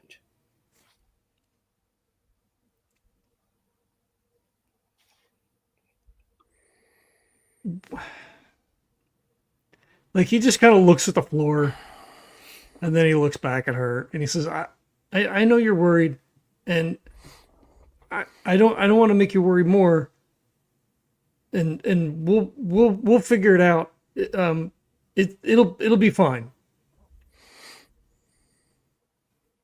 Thank you. And like I said, if you need to go out on a job, I don't necessarily want to say that you'll be safer out there, but... And she just kind of shrugs at you. I mean, I think he just walks forward and he, gives her a hug, kind of puts his head on her shoulder. I don't think he says anything, for a long, few moments, he just right, yeah, stand there giving her a hug. She says, "Did you eat?" Yeah, I made the guys dinner. Did you get any? I made extra. I did, thank you. Okay, I took a couple apples to Mr. Vid. That's where they went, but he was fine. He was making a sandwich, so he's okay. It's nice of you. He doesn't want to continue that part of the conversation, so he just doesn't say anything. So I'm gonna finish up, head on to bed. I think you should do the same. Okay. Is it okay if the guys stay? Of course. Okay. If we're gonna leave, I'll make sure that we come and tell you that we're gonna go this, not like last time. I'm sorry about that. It's fine. Part of the job. Like, he gets kind of squirmy. Okay. All right. Love you, Mom. I'll see you tomorrow. You will. Good night. Then, he, walks out, he'll, pull the door, but, not all the way closed. Yeah. And then, kind of trundle back down the steps and say, my mom doesn't, she doesn't want us to get involved, or I don't know, she doesn't want me to get involved, but we should really gotta maybe try to go over and take a look at that footage, and see. I mean, everybody's convinced that the miners were gonna cause a lot of problems. Even that's what my mom said. Are we going to be able to get to the footage? How, where are we going to go to get it? I mean, do you know where the office is? If you could distract them, maybe I could maybe get in. I mean, if they actually did do something, then they wouldn't want to share it.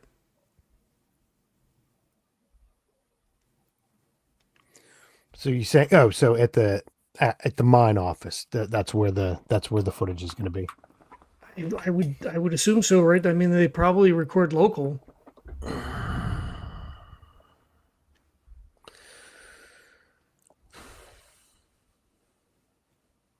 Yeah, so I guess the decision we have to make is, do we go back there or do we want to go talk to this Adams lady? Do you think we have enough information that there's some pieces missing out, or?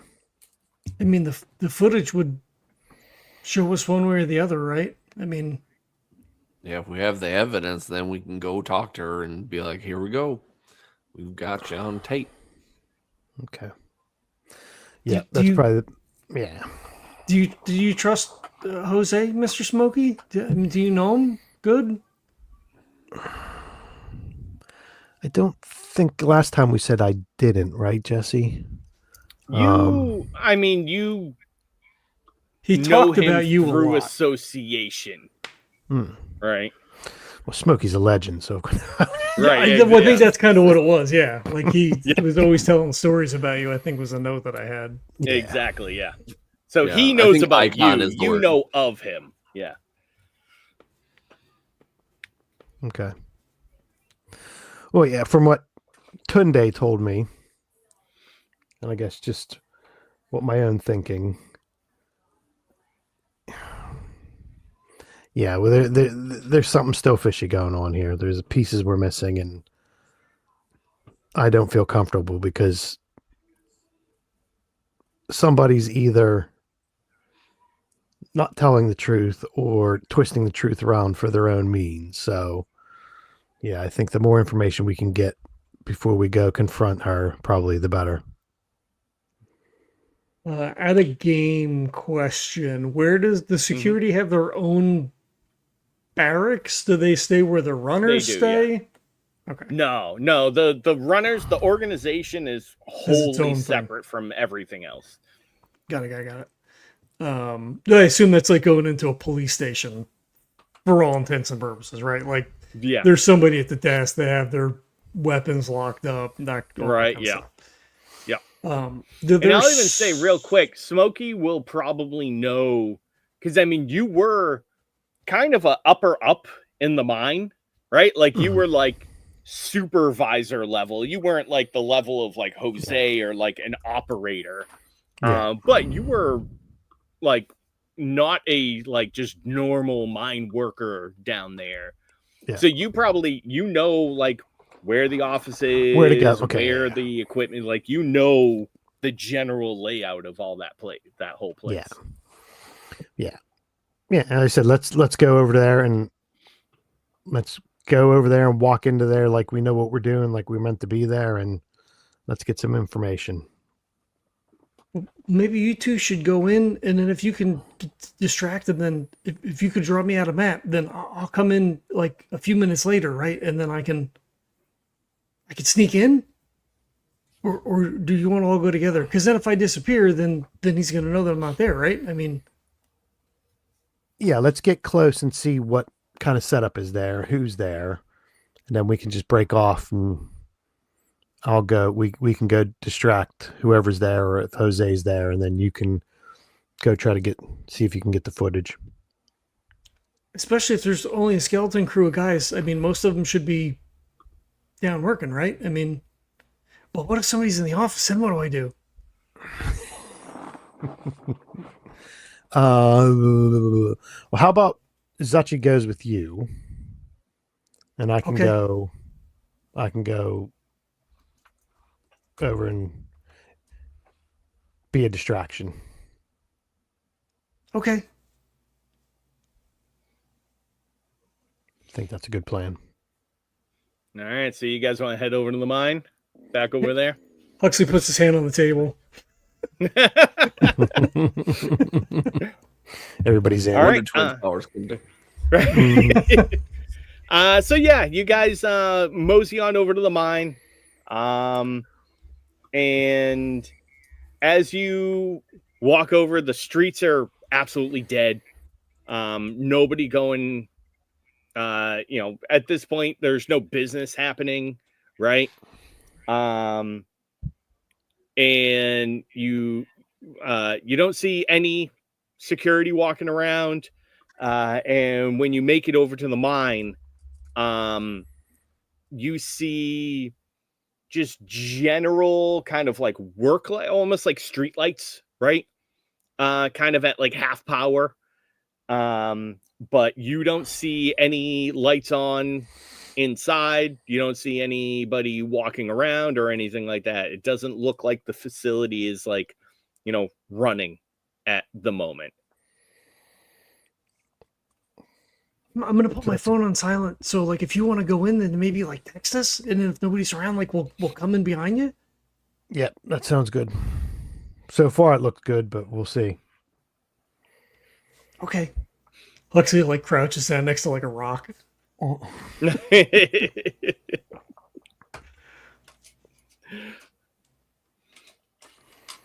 Yeah, so Smokey's gonna go walk in.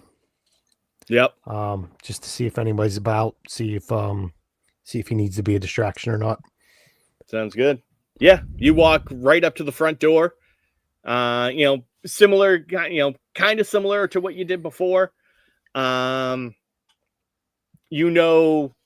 the entrance to mine itself is like in the back of the building. And then all of the, functional stuff is up front in this building here. And so you walk in and, you set off the motion sensors. And so, like a quarter of the lights end up turning on in the hallway. And there doesn't seem to be anybody here right now.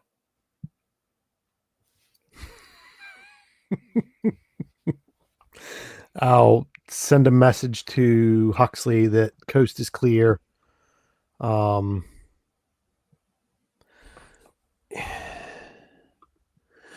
guess what Smokey will do is, if there is no one here, then I'll get Huxley to go head in where he needs to be with the control room or the main office or wherever the stuff is. And Smokey will just set up like outside the door, just, grab a chair, sit down, put his feet up on the wall kind of thing, leaning back, and just kind of sit there. The text come in. He goes, "Come on, Mr. Zuchy," and like low crouch starts running. As a joke, he kind of does the same thing. Nice. Is the coast clear? It doesn't look like there's anyone here, so go ahead and get to work. I'll sit out here and keep an eye out, and I'll give a smack on the door if anybody's coming. Okay. Is there like a window in the door? Like, I'm assuming Mr. Smokey already looked, but like he would like look to see if anybody's sitting in there. Yeah, no, you want, there's, the operations room is right down the hall, and it's pitch black inside. He opens up the door. I guess probably doesn't turn the light on because he would like use his phone for a light. Or it doesn't look like anybody's in here. Yeah. Or have, Zuchy hold the phone light up or whatever. Yeah. And is the system on? It seems to be on, but in standby right now. So, and there's basically, a big kind of like switch panel board with a few monitors set up. Yeah, so he starts just like hitting return to see if the system wakes up and then see kind of like what's presented for options. Yeah, see if and any so monitors come on. Yep. So it basically when you kind of hit it, the system wakes up. All three monitors turn on. You see, CompTech Industries, and then it shows a login, and it says, user password. He like pulls out the drawer to look see if somebody just fucking wrote it down because people are lazy. Like the little thin drawer where the pencils and shit are in. Yep. Unfortunately, you're not that lucky. Okay. Then he like lifts up the mouse pad and then like flips the keyboard. Like he's just kind of like looking around. Right. And then he goes back and he cracks the door. And he's like, "Mr. Smokey, what's the password?" Ooh. Yeah, Smokey would know the password, wouldn't he? If he used to be a muckety muck down at the cracker factory. Quite possibly. All right. So I'm guessing I'm rolling this. What am I going to use? It would be think, right? If I remember. Imagine, yeah. Yeah. That's a 5. Yeah. What would Smokey's username and password be?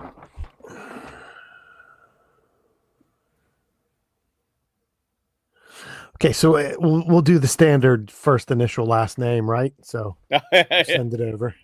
And then the password would be kiss my ass, but the I is a 1. And then there's an exclamation point at the end with a capital K. Right. So there you go. You get the capital.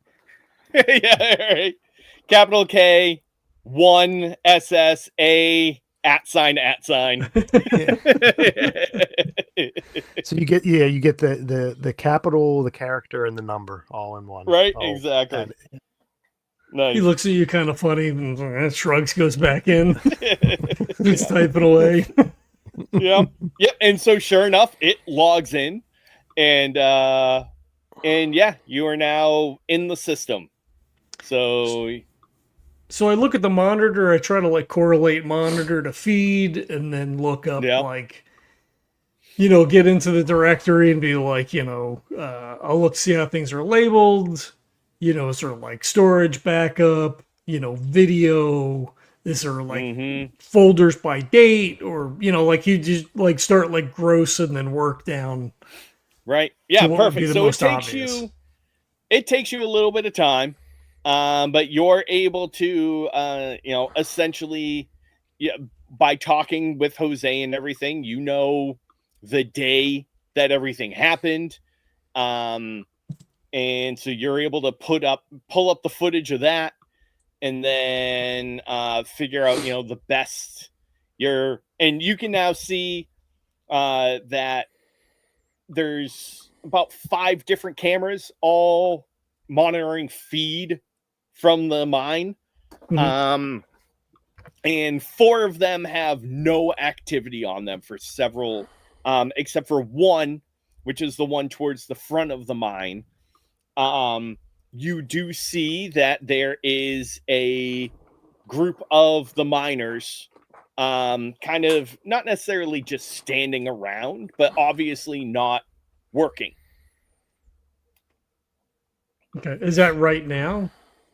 Not right now. This is from the previous, from like, around like 8 days ago. Yeah. So he'll, jack with the buttons, fast forward, look to see what's going on. He'll adjust to see, like, is this just video? Does it have audio? Like he'll, tweak the audio settings.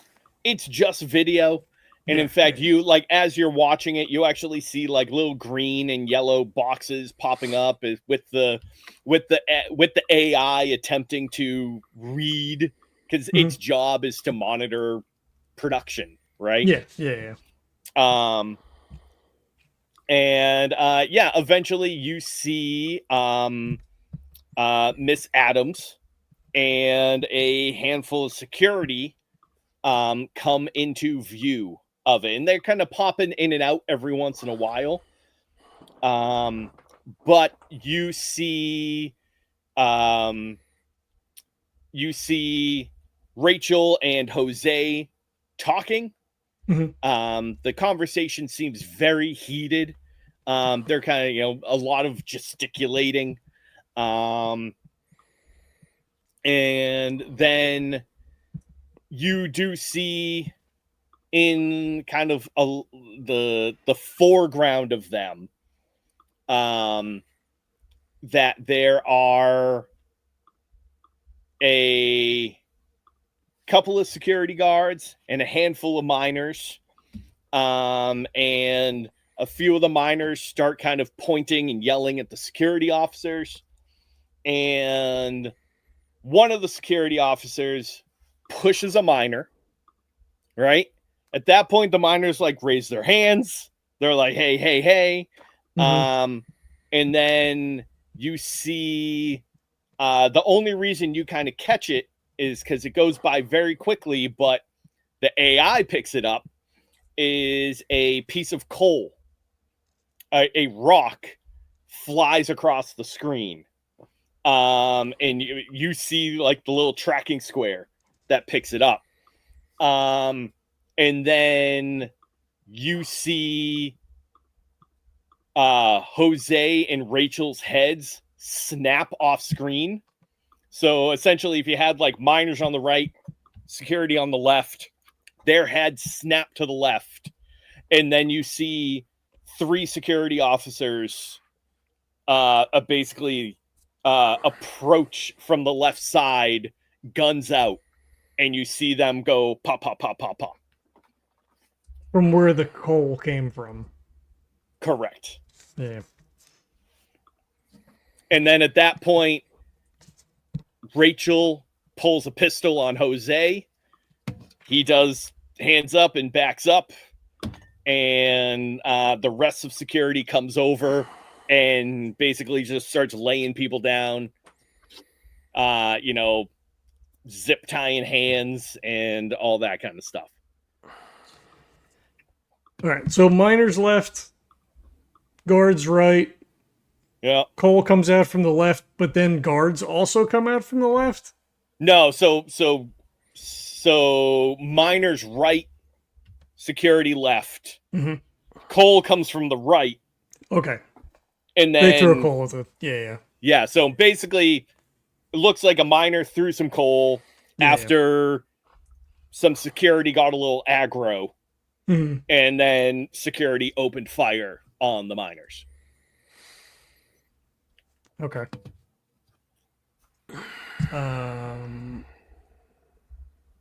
Like I think when the coal comes out, like he stops it, backtracks it, shoots it again.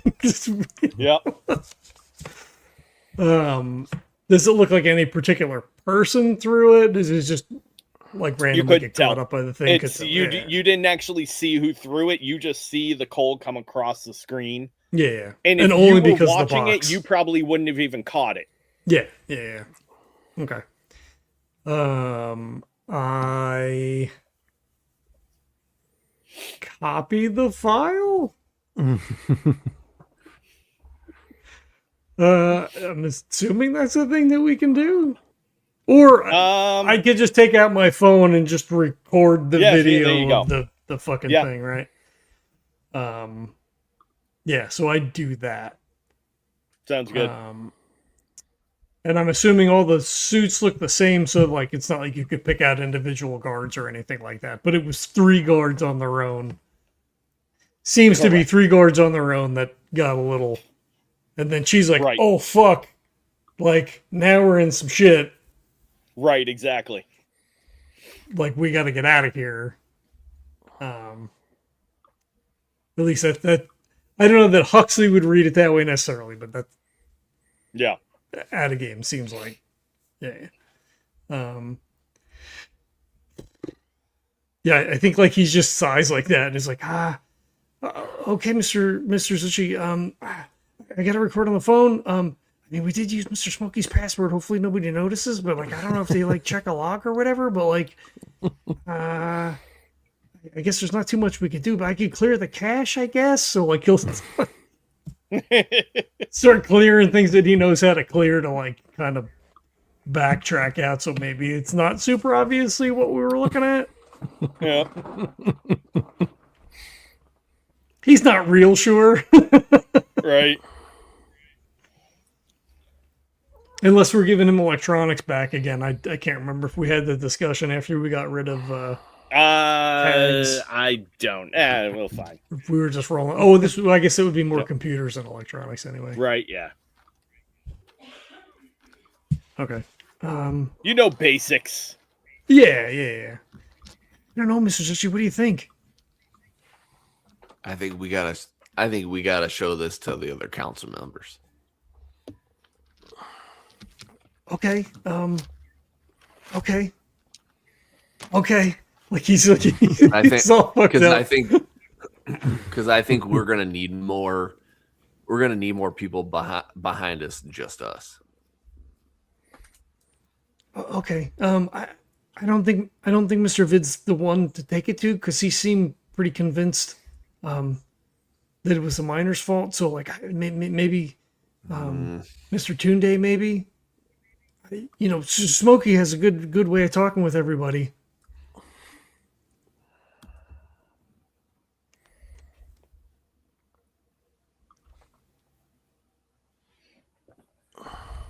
He like looks at the ground. He really doesn't know what to do. He thinks like the best thing to do would just in his mind he thinks the best thing to do would to confront Miss Adams, but he doesn't know what that it would even do. Yeah. Like that's the problem. It seems like at a game to me seems like they got overzealous, as cops often do. Fuck ICE, whatever. And she got kind of caught, like she got surprised by it as well, and then was like, "Oh fuck! Like, don't kill me! Like, we're gonna get the fuck out of here, and you guys like don't do anything stupid, right?" Like, it didn't seem like that was the intention. Although we don't know what the argument was about either. Yeah. Which I guess, if we can find Jose, we could ask what they were arguing about. Although I think maybe he said, right, like they wanted to work. And she was, everything was being curtailed. And he was like, well, I got to get this fucking coal out of here. Like, what do you want me to do? Like, we have to send this shit out. And like, there's no runners. What do you want from me? Like, I can't make runners magically appear. Like, what do you want me to do? Right. Although I don't know why that would... everything that you just saw pretty much corroborates Jose's story.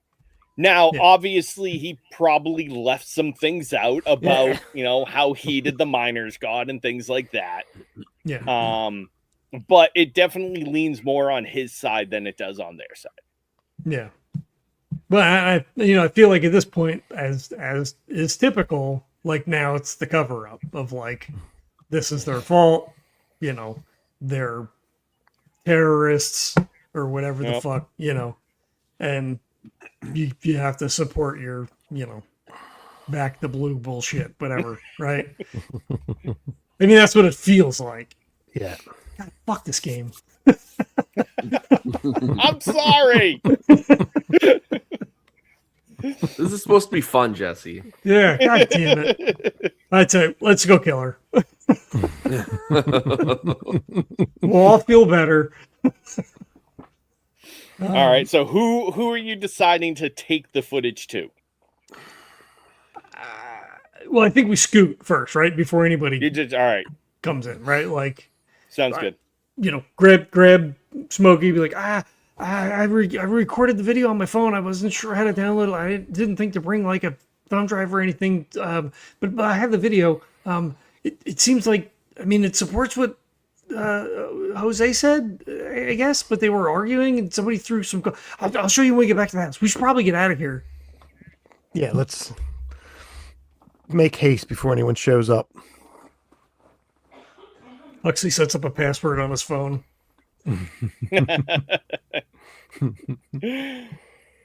All right, so yeah, you guys,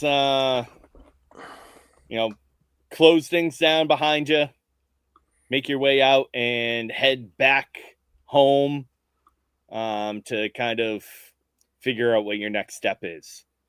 And as the three of you, Zuchy leaves first, then Huxley, and Smokey closes the door behind you, and you, kind of like hands in pocket and starts to stroll away. The three of you trying to act as casual as possible, and as you begin to kind of walk away, the camera stays on the facility, and you three kind of walk off frame, and you at that point see the blinking red light above the doorway of the facility.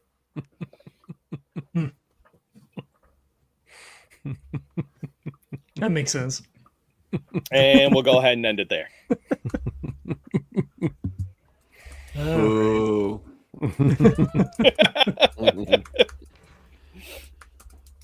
All right, cool. Well, thanks for running. Thank you guys for playing. Kurt, what do you have to plug, share, or mention? Let's see. The last episode of the MFG cast we released was a review of Logic and Lore by Weird Draft Games with the Variance expansion, a very cool 2-player game where it's a social deduction trying to figure out how to line up cards 1 through 9 on your side, depending upon which player you are. It doesn't seem as interesting when I just talk about it like that, but it's a lot more interesting. It sounded super cool. Yeah, it actually is. It is really cool. There's dragons and mice and special powers. There's all kinds of stuff happening. Heck yeah, yeah. It reminded me a little bit in terms of like the social deduction aspect of it. There was a similar, or at least like in concept, card game where you were like in deep, like you're all astronauts and you have to do the same, like you have to line your cards up in numerical order, but you can't talk at all. I can't remember it off the top of my head now, though. But it reminded me kind of, got flavors of that, and I was like, that sounds really cool. Yeah. It's really cool. When you kind of read about like what it kind of is about, it kind of seems very simple, but there's a lot more to it, and with that variance expansion, it really adds a lot more. Plus, it has cool freaking dice. You get to play with D&D dice or whatever you want to, role-playing dice or whatever. So, I mean, any chance you can get to do that, I mean, go for it. You know? And then we, I think we talked about last time, we wrapped up the our Thief Like Me campaign, which was very, very awesome. And it was a very cool ending. And then we should be running into another D&D campaign here coming up.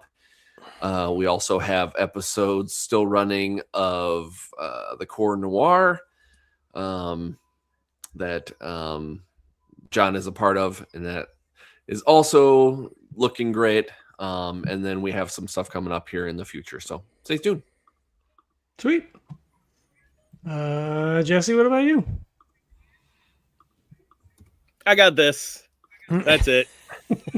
I'd say so during our after our Deadlands game, I mentioned I do want to I'm in the process of getting a basic rules for runners set up. Kind of an intro for a game that doesn't actually exist yet. But my hope is to get that together more as a universal playtest kind of thing.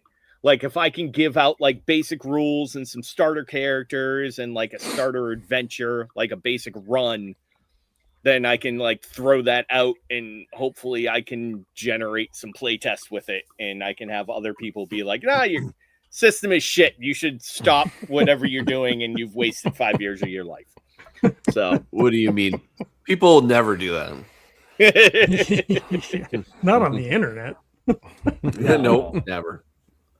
Kevin and I were talking before the rest of you guys jumped on. We need to come up with a name for your system. This is not core anymore. It's not. You got to come up with a name for that. Yeah, probably. We'll see. Call it the "and" system. There we go. Absolutely. TM. I'm TMing it for you right now. There you go. Thank you. I appreciate that. Mm-hmm. Now we just have to retronym that, right? We have to. Figure out Yeah. what and stands What it for. means. Yeah. All right. All right. What about you, Kevin? You got anything you want to plug, share, mention? Movies you watch, books you're reading? Actually, I haven't. I gotta get back into reading. Was playing Frostpunk 2. That's a lot of fun. I like the Frostpunk games. And then thinking about what kind of mischief Smokey can get up to in the next session. Whether it's gonna be the talking or the fighting. So we'll see where this goes. But I guess it depends who we talk to, which Right. which way Smokey goes on this. So Smokey Yeah. always likes to make a big show of things. So I'm just trying to think of how we can do that for getting all this stuff sorted out in one fell swoop. Nice.